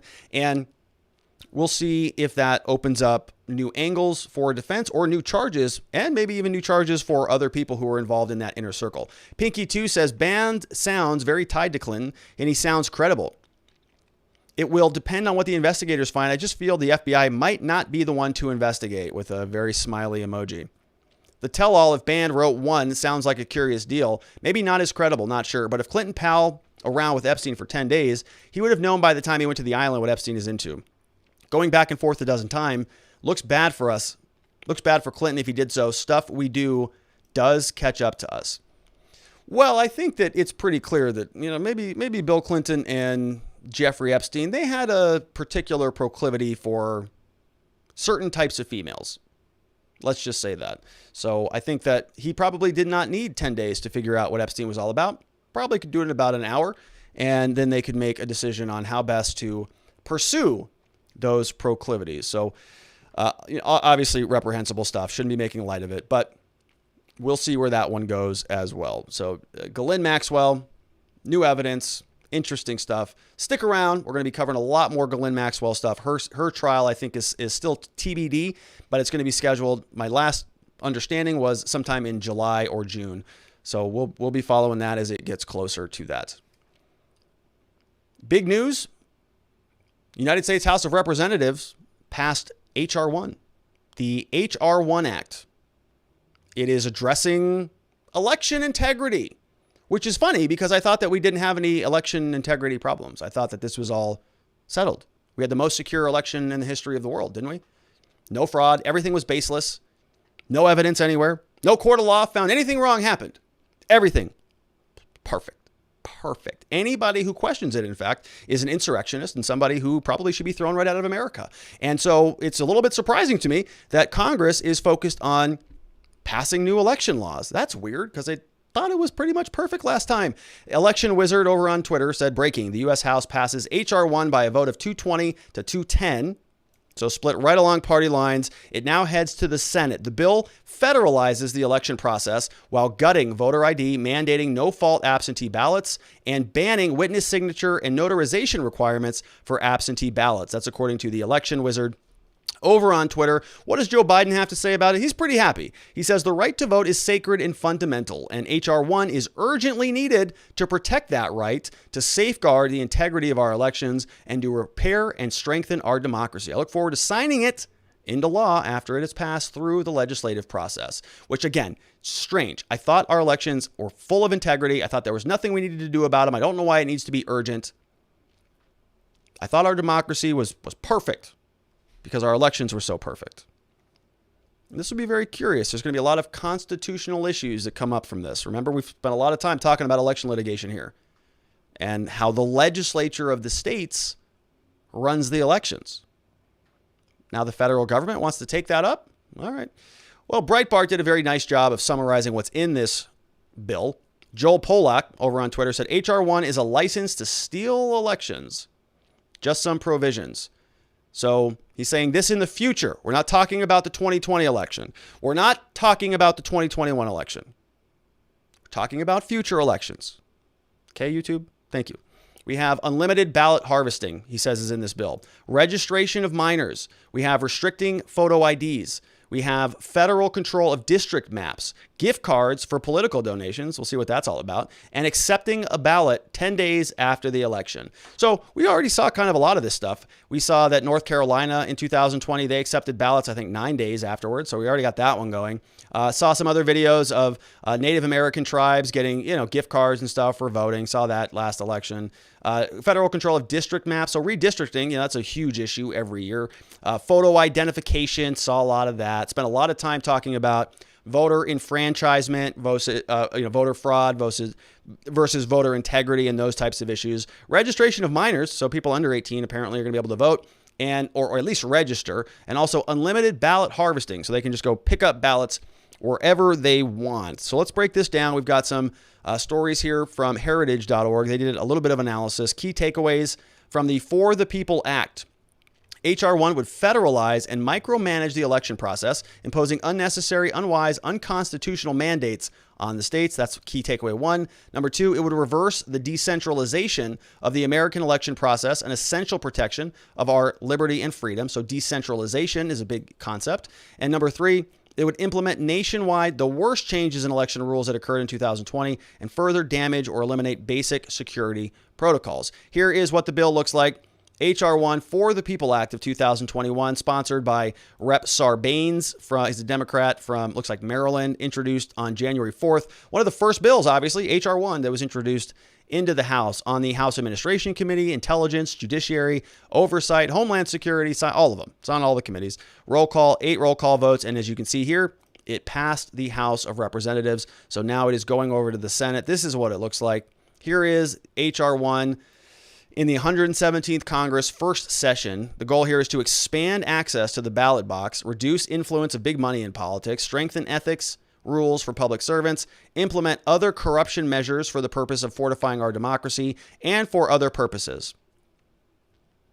Short title, For the People Act of 2021. Here are 37 things to know about HR1 For the People. We are not going to read all 37 items, but there's a lot that you need to know. Again, this comes over from Breitbart.com.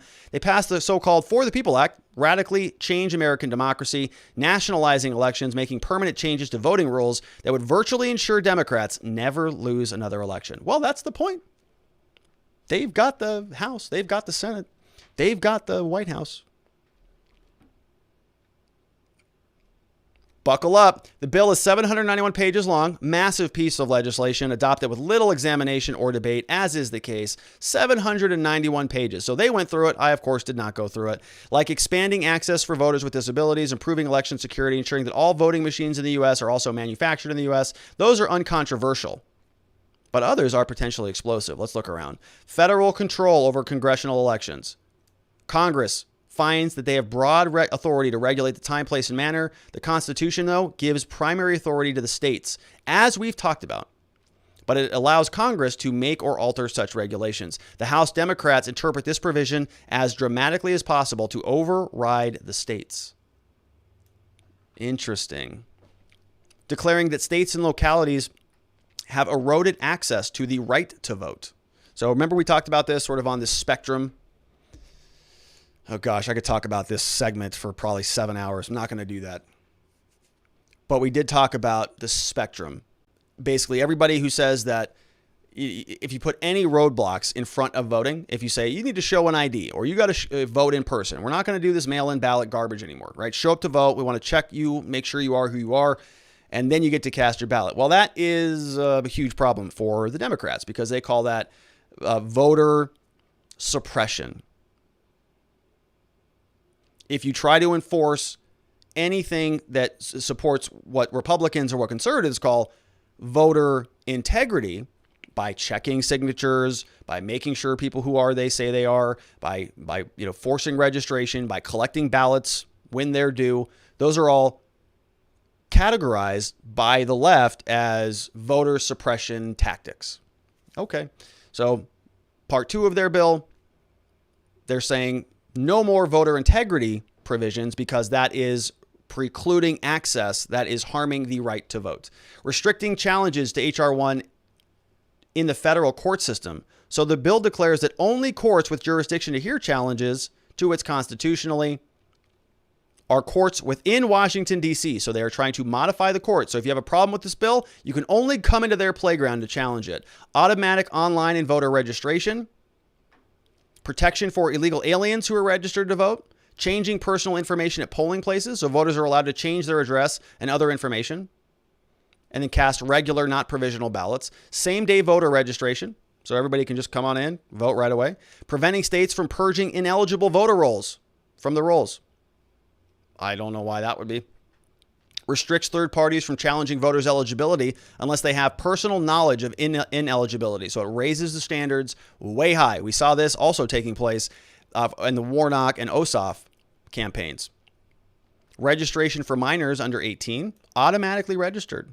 Prohibiting the publication of misleading information. What is that? The bill makes it a federal crime to communicate or cause to be communicated information that is knowingly false about an election. Designed to discourage voting within 60 days of an election, the sentence up to 5 years, makes it a crime to claim a false political endorsement. So do you know what this means? Remember we talked about that illegal meme? Somebody was picked up by the Biden DOJ for posting a meme in 2016 saying, just text your vote to support Hillary. Remember that? That person got picked up years later, charged with federal crimes of some obscure statute. I can't remember even what it was. Never seen it in that context before. But being charged with that, this would now make it a formal federal crime. If you post a meme that is saying, hey, just text your vote, it's a joke. It's a troll. They were trolling people. That will be a crime punishable by 5 years. Reducing prison funds to states unless they register ex-convicts to vote. So it's just a voter registration drive for them. Mandatory early voting. So everybody, everywhere, has to have early voting. Nationwide vote by mail without photo ID. Why would you want to have photo ID? If you have photo ID, then, well, you can you can't falsify a bunch of mail-in ballots. Unlimited ballot harvesting, allowing 10 days for ballots to be accepted after the election day. Paying for postage for mailed ballots so they can just send them right in. Prohibiting state election officials from campaigning in federal elections. Creating a campus vote coordinator at colleges and universities. They want federal funds and federal government funding for just to create their own little ballot harvesters at colleges and universities. How do you think people in universities and colleges, how do you think they vote? Conservative or liberal? Do you think they support Republicans more or Democrats more?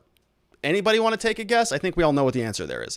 Gutting photo ID requirements. The bill states that a substitute photo ID would allow voters to vote. Making absentee ballots available for 45 days. So you can just vote 45 days after the election. Mandatory curbside voting. So sort of like going to McDonald's, you just drive through and just drop your vote off. Restoring federal supervision of the states under Voting Rights Act. We've got encouraging statehood for D.C., and representation for territories. Federal control of the congressional district maps through, quote, independent commissions. Yeah, right. National Commission to Protect United States Democratic Institutions.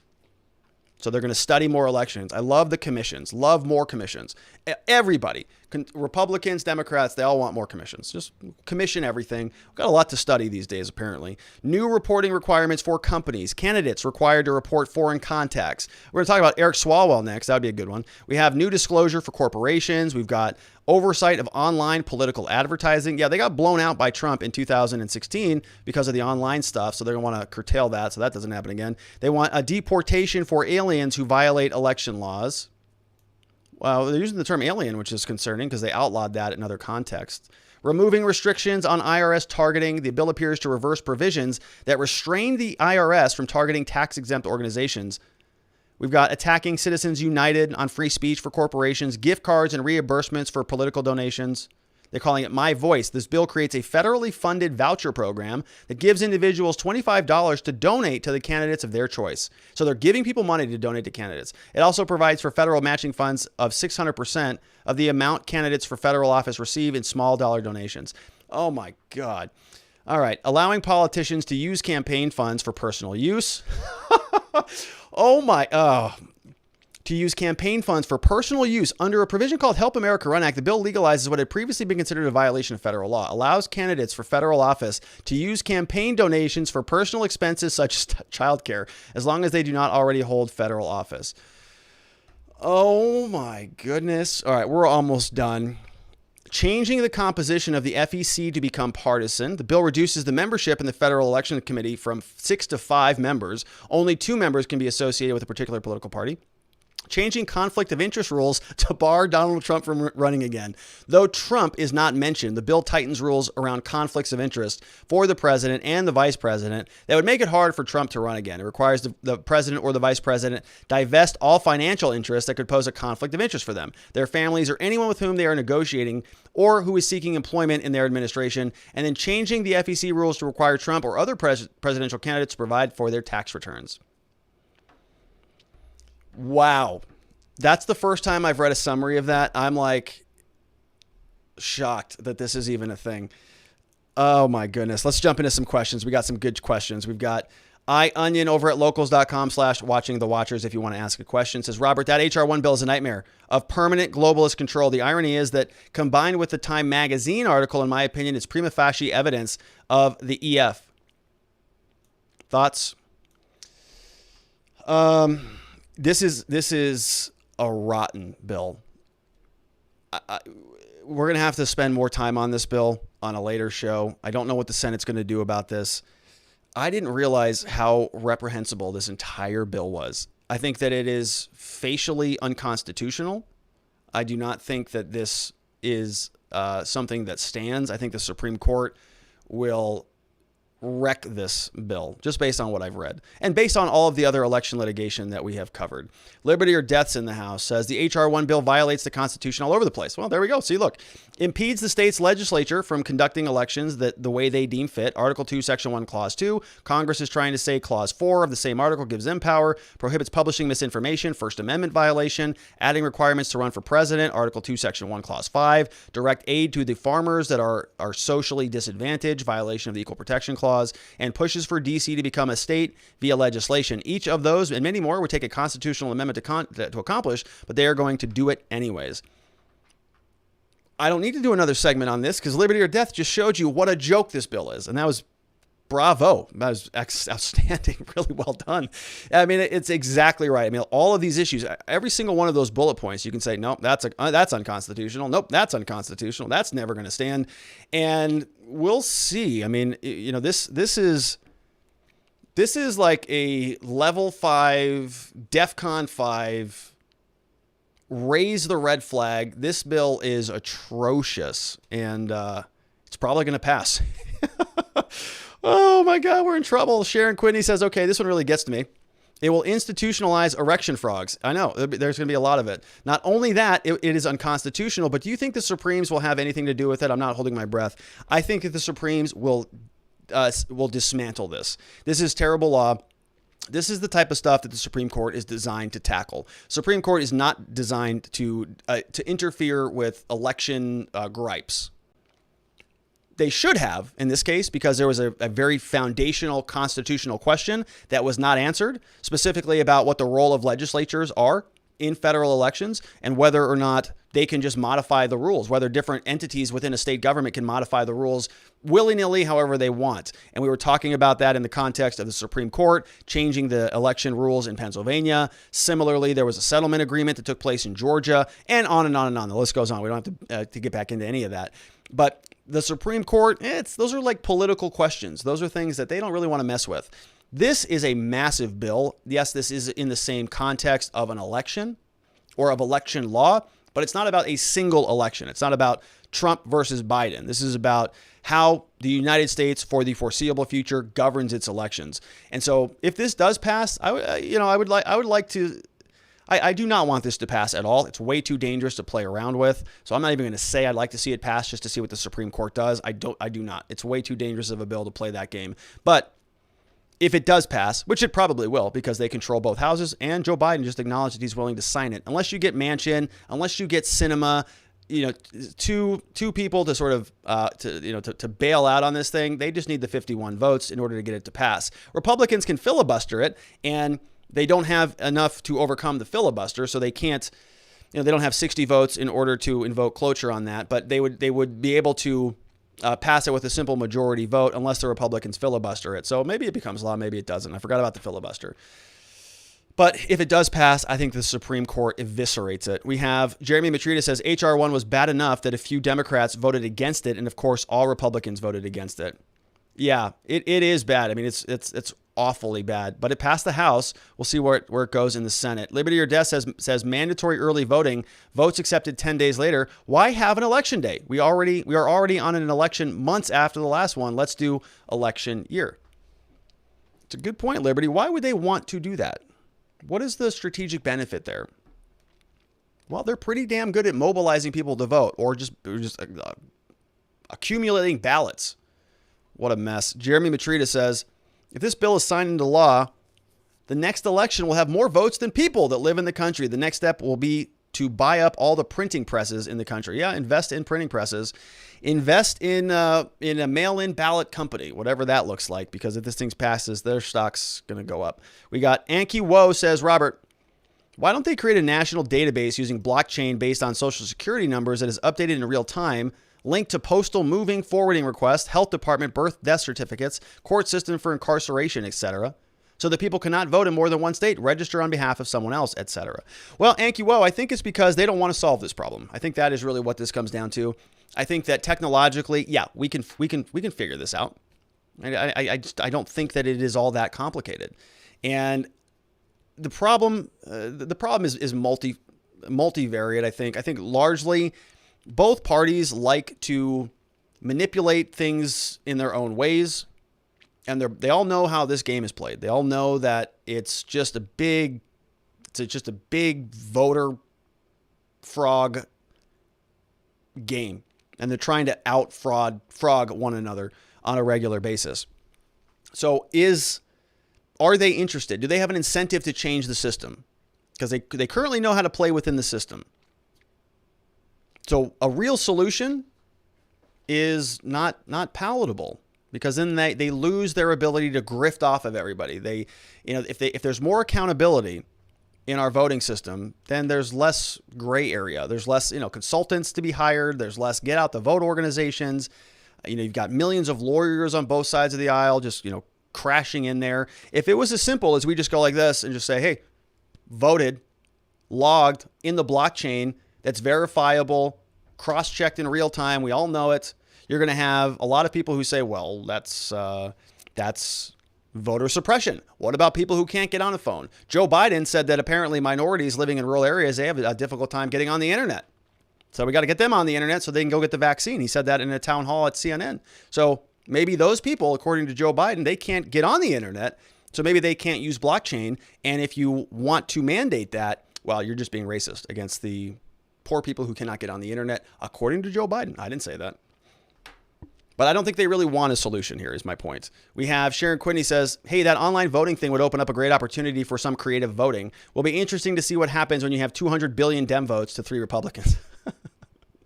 Or vice versa. When there are only, 400 million people in the country? Yeah, I mean, I think both sides are just going to, erection frog each other. they're going to just go hog wild with this stuff. We have Ma Fox says, I have to vehemently agree with the idea that campaign funds should be allowed for personal use. Vehemently. Dirty money in politics is already awful. This will just make it worse. Yeah, that is like hysterical. That it's disgusting, but it's hysterically disgusting. It's just so in our faces. Okay, we already know that they take all those campaign funds. They get out there and they run for office. We're going to go fight, man. We're going to fight for the end of the year. We're losing our country. Everything's failing. I need $1 million. And, just raising money. Everybody does it. You know how many text messages I got this last election? Begging, screaming for money. Hey, Robert, this is so-and-so with this campaign. It was obnoxious. And what about the people who just lose? You just run, lose. Hey, I promise I'm going to go do all this stuff, raise a couple $1 million, retire into the sunset. Just take all that money for daycare, for daycare and trips and all of that other stuff. Oh my gosh. What a disaster. Nadarb Lassir says, weird how requiring ID and preventing felons from voting is suppression when it comes to voting, but when it comes to Second Amendment rights, it magically becomes a precautionary step to prevent bad actors from getting firearms. Their only standard is double standards. Yeah, and it's because it serves them. You just have to look at all of this stuff through the lens. Anytime now you hear a politician saying, we care about grandma not getting COVID. Okay, we care about her. We care about the environment. We care about saving the planet. All right, well, why aren't you doing anything about China or India that are polluting at like 1 million times anything the U.S. is doing? Any interest in that?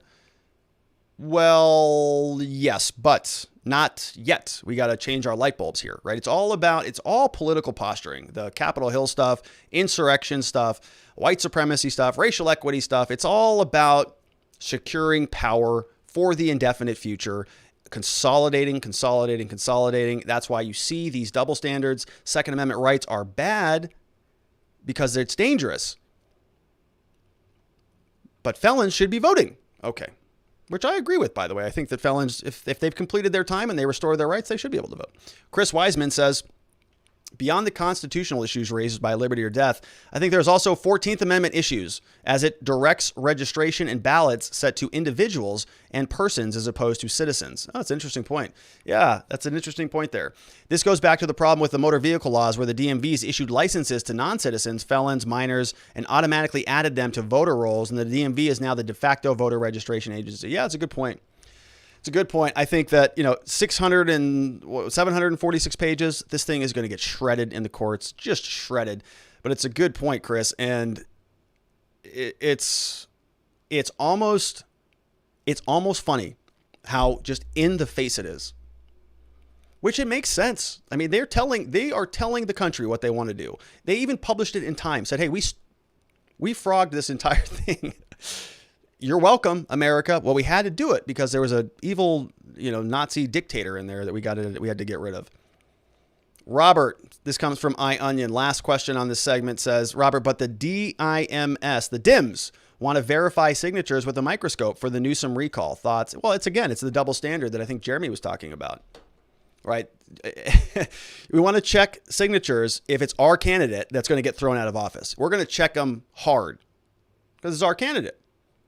But if it's Trump, then no, we don't check it. We checked it. Hey, we did multiple audits, jerks. No court anywhere. Everything is baseless. Anybody who challenges this is undermining American democracy. Okay. We got it. Ridiculous. All right. So the last segment of the day. Eric Swalwell has been trying to be relevant still, and he's doing a good job of it. He is suing Donald Trump now in his personal capacity over the January 6th Capitol Hill insurrection. He's not happy about it, but he's not only suing Donald Trump, he's also suing Representative Mo Brooks and Rudy Giuliani in their personal capacities. Not as the former president, not as anybody running for office, just suing them because of what happened on January 6th. Let's go through this lawsuit. Here we have Representative Eric Swalwell. This was filed today, 65 pages long. We're not going to go through it all. I'm going to show you the highlights.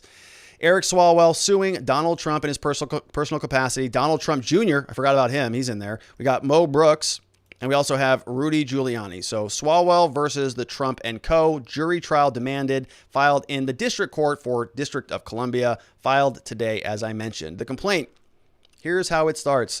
The peaceful transfer of power is a sacrament of American democracy. Donald Trump and his son, Donald Trump Jr., his advisor, Rudy, and his Congressman Roe Brooks, together with many others, defiled that sacrament through a campaign of lies and incendiary rhetoric, which led to the sacking of the U.S. Capitol. Was the U.S. Capitol sacked? They were in there for like 3 or 4 hours. They were back in there counting the votes that same night. So did they sack a Capitol like when Rome was sacked? Or the Trojan horse, and they sacked whatever city that was? Did that happen on January 6th? Okay, so somebody very interesting is writing this. Donald Trump lost the 2020 election. He was not willing to accept the defeat, lied to his followers, told them the certification was a coup, that their country was being stolen. As we've covered here, same old boilerplate garbage, filed frivolous lawsuits, all of which failed. Defendants tried to intimidate state officials, none of whom caved to the pressure. Out of options, out of time. They called their supporters. He told them to, here it is, stop the steal. This is the language that they use. And to be wild, thousands came in response, and they were stirred to violence. Trump implored to, here it is again, to fight like hell. Remember that? And to walk down Pennsylvania Avenue down to the Capitol. According to an analysis of the cell phone data, which is new information, we've been asking. Remember, Christopher Wray, the FBI director, was asked in the Senate hearings this week, are you collecting cell phone data? I don't know. Going to have to look into that. I know I'm the director of the FBI. I know this was one of the biggest things that's happened in our country in recent memory. And I know it's my job to get the facts for you, Congress, so that I can come and answer your questions. But I don't know whether we did that or not. I don't know whether our law enforcement agency was gobbling up records from congresspeople, from executive officials, from the vice president, from senators, from any security officials with top security clearances. Christopher Wray didn't know about it, but who's this guy? Swalwell. Eric Swalwell apparently did. An analysis of cell phone data, approximately 40% of the rally attendees did just that, meaning they marched down to the Capitol. As a direct and foreseeable consequence of Trump, all of this bad stuff happened. The mob disrupted the certification. They wanted to hang the vice president. They wanted to kill the speaker, and they terrorized and they injured scores of others, including the plaintiff, which is Eric Swalwell. So Eric Swalwell, according to his own document, was terrorized and injured, apparently. Injured scores of others, including the plaintiff, Eric Swalwell. So he was terrorized and injured. Okay. I didn't know that he was injured, but all right. Later in the day, Trump doubled down on the claims. Following morning, stop the count, stop the fraud. All right. This was on November 5th. So he goes through all of the tweets. This is a tweet lawsuit. He's very unhappy about the tweets. Stop the count, stop the fraud, November 5th. All right. Goes on between the governor, Doug Ducey, December 5th, December 13th, stop the steal, blah, blah, blah. Goes on. He pulls up this one from the Donald.win, which is, I haven't been there recently, but a hilarious website. They had a post here that says, Trump tweet, Daddy says be in DC on January 6th. Then they go through and they find some comments and they want to attribute all of that. So they're not suing anybody who wrote the comments. They're suing Donald Trump, apparently, for something that somebody posted on an internet. Donald Trump tweeted, and so a bunch of people responded, and so this lawsuit is unhappy about it. They're also singling out Donald Trump Jr. Apparently, this shirt has a 3%er symbol on it. 3% looks like a Punisher logo with MAGA underneath. Good looking shirt, actually. And it has a 3%er. I'm not real sure what the 3%ers are, but apparently that is problematic. So they cite this in their lawsuit. Okay. These are the 9 counts. Nine counts. A lot of problems that Eric Swalwell has. Number 1, conspiracy to violate civil rights. Number 2, neglect to prevent interference with civil rights. Count 3, negligence per se. We also have negligence per se in count number 4, one for incitement to riot, and another one for disorderly conduct. We have bias-related crimes, inciting assault, inciting to riot, disorderly conduct, and terrorism. Against all defendants. Count 6, poor Eric, has the intentional infliction of emotional distress and also the negligent infliction of emotional distress. So very, very distressed. These are just ridiculous charges. You see these on almost every type of tort claim like this. When something bad happened, they just say, yeah, I was also distressed and I'm going to sue you for that. All right, it's fine. Count 8, aiding and abetting common law assault, and then count 9, negligence. So a lot of different charges. Here's what they're asking for in conclusion. They say that they want the court to enter a judgment in his favor and grant relief against the defendants as follows. Number one, pay actual money damages to the plaintiff, but they didn't tell us what he wants. They didn't tell us how much. What were his damages? Of all of these 9 different counts, what were the damages to him? What did Eric Swalwell get hurt by? Was that terrorism and that emotional trauma? Was that worth $10 or $10 million? What do you want? Remember when we saw some of the Sidney Powell lawsuits and some of the Lynn Wood lawsuits? They were asking for, on this line item, $671 million. And then on the next line item for punitive damages, they wanted another $670-something million. Swalwell, though, is not giving us an amount, which is too bad. I'd be curious to see what he values his emotional distress at. They also want to order the defendants to pay punitive damages. They want to declare that the defendants violated the law set forth above. Number 4, this is interesting. They want the court to provide an order to the defendants. So here's to Trump, Giuliani, Mo Brooks, and Trump Jr. They're saying you have to provide written notice to the plaintiff, to Eric Swalwell. They're saying, court, tell the defendants that they got to notify me, Eric Swalwell, no less than 7 days before any rally or any other public event in D.C. on a day when a significant election or election certification activity is taking place, and when the rally is planned to have more than 50 people in attendance, to allow the plaintiff to determine whether to seek relief from the court to prevent further violence or disruption to the proper functioning of the federal government. So Eric Swalwell, if there is a rally that's planned, if there's a significant election certification activity taking place, if Trump and his people want to show up there, they got to run it by Eric Swalwell. Hey, Eric, can we have this rally there? Congressman? Well, I got to check with the court. Okay. We have award the plaintiff attorney's fees, grant any other such relief as the court deems proper. Signed off on by Caleb Andonian, PLLC, Joseph Caleb, and Philip Andonian over in D.C., licensed in D.C., of course, D.C. lawyers. And then we've got Kaiser Dillon and Sarah Fink, other D.C. lawyers, all signed off on this. So Eric Swalwell suing Donald Trump. We don't know how much money he wants, but he thinks that he can let the court figure out the compensation and the punitive damages that he is owed. Jeremy Matrita says, what court did Swalwell file his suit? Is this even legally possible? Is this civil law? Does this open him up to countersuits or other potential issues? So he filed it in the federal D.C. Circuit Court. It is legal. He can certainly sue Donald Trump. I don't think, so you can sue anybody for virtually anything. That's not the threshold. Very low standard. It is civil law. This is just sort of a tort claim. So it's just, emotional distress is a good one. So like it's similar to a car accident type of a claim. It's a civil lawsuit where he's saying, I was injured by your negligence and I want damages for it. So it is legal. If this survives a summary judgment motion by Donald Trump and his defense lawyers, he could be potentially liable for attorney's fees, something like that. But no, I don't think it opens him up to any countersuits or other potential issues. I don't think that Trump would sue him for, open up a counterclaim or anything like this. Like, this is not a breach of contract type of claim that would be open to those things. So I think it's a political lawsuit. The courts will probably deal with it as such. We have Remark 2 says, Swalwell should be trying to shrink down and find a crack to fall down. How is he still in office? Well, it's because he's a Democrat, and the Democrats very, very much protect their own. We have, good to see you, Remark 2. We got Anki Wo says, the new invasive COVID test that diplomats are getting in China is called the Eric Anal Swabwell. Can you believe they're doing that in China? Right up the rear. Not too good over there. The Eric Anal Swabwell. That's good. All right, we have Get Some Skates in the house. Says, is our government paying for all these lawsuits?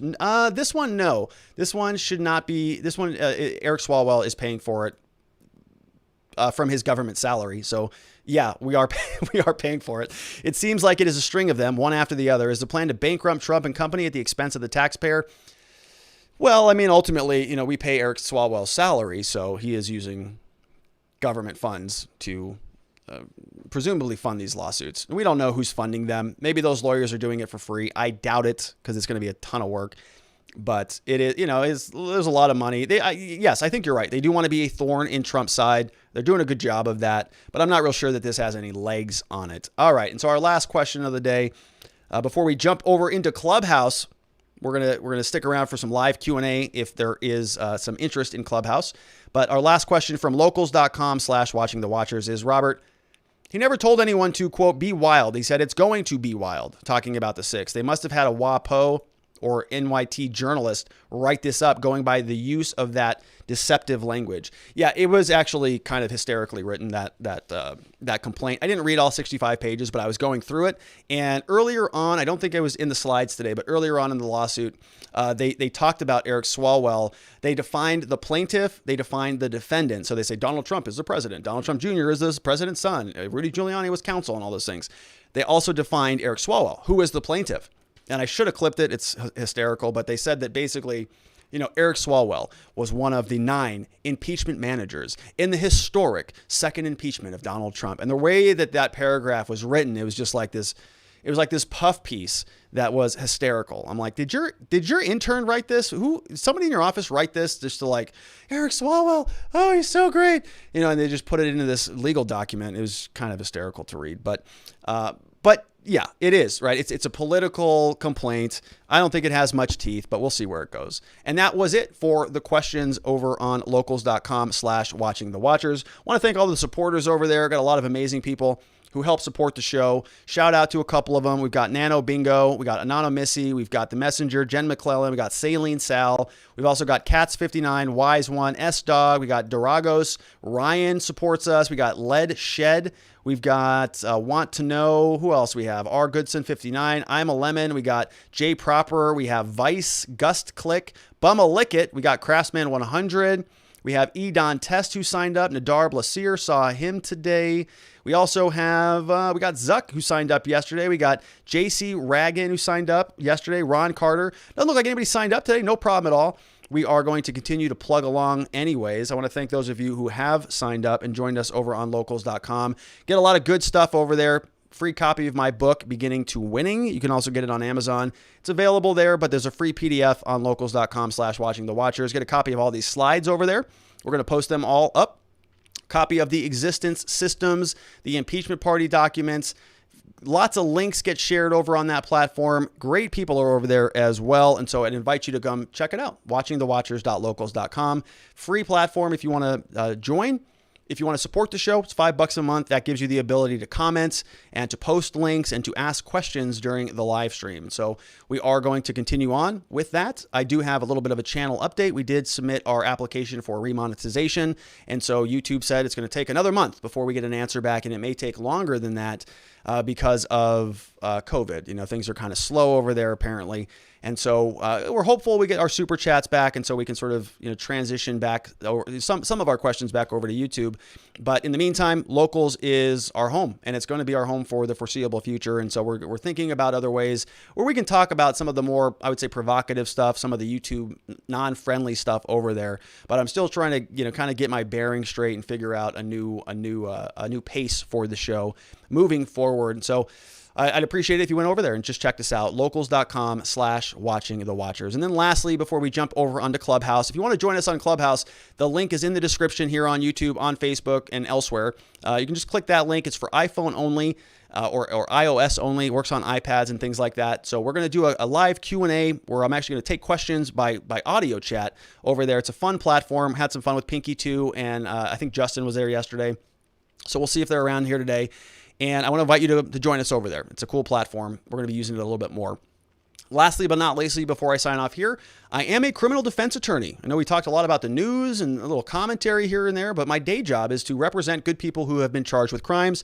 We love to help good people find safety, clarity, and hope in their cases and in their futures. We're very good at what we do. We help people with all types of criminal charges in the state of Arizona, things like DUI, domestic violence, drug, major felonies, minor felonies, traffic violations, quashing old warrants, helping people restore their rights so they can get back out and vote, go apply for federal benefits, possess a firearm again. We help people clear mugshots off the internet. We help people anything. Anytime anybody's ever been in trouble with the law, we've got an awesome team of people here in Scottsdale.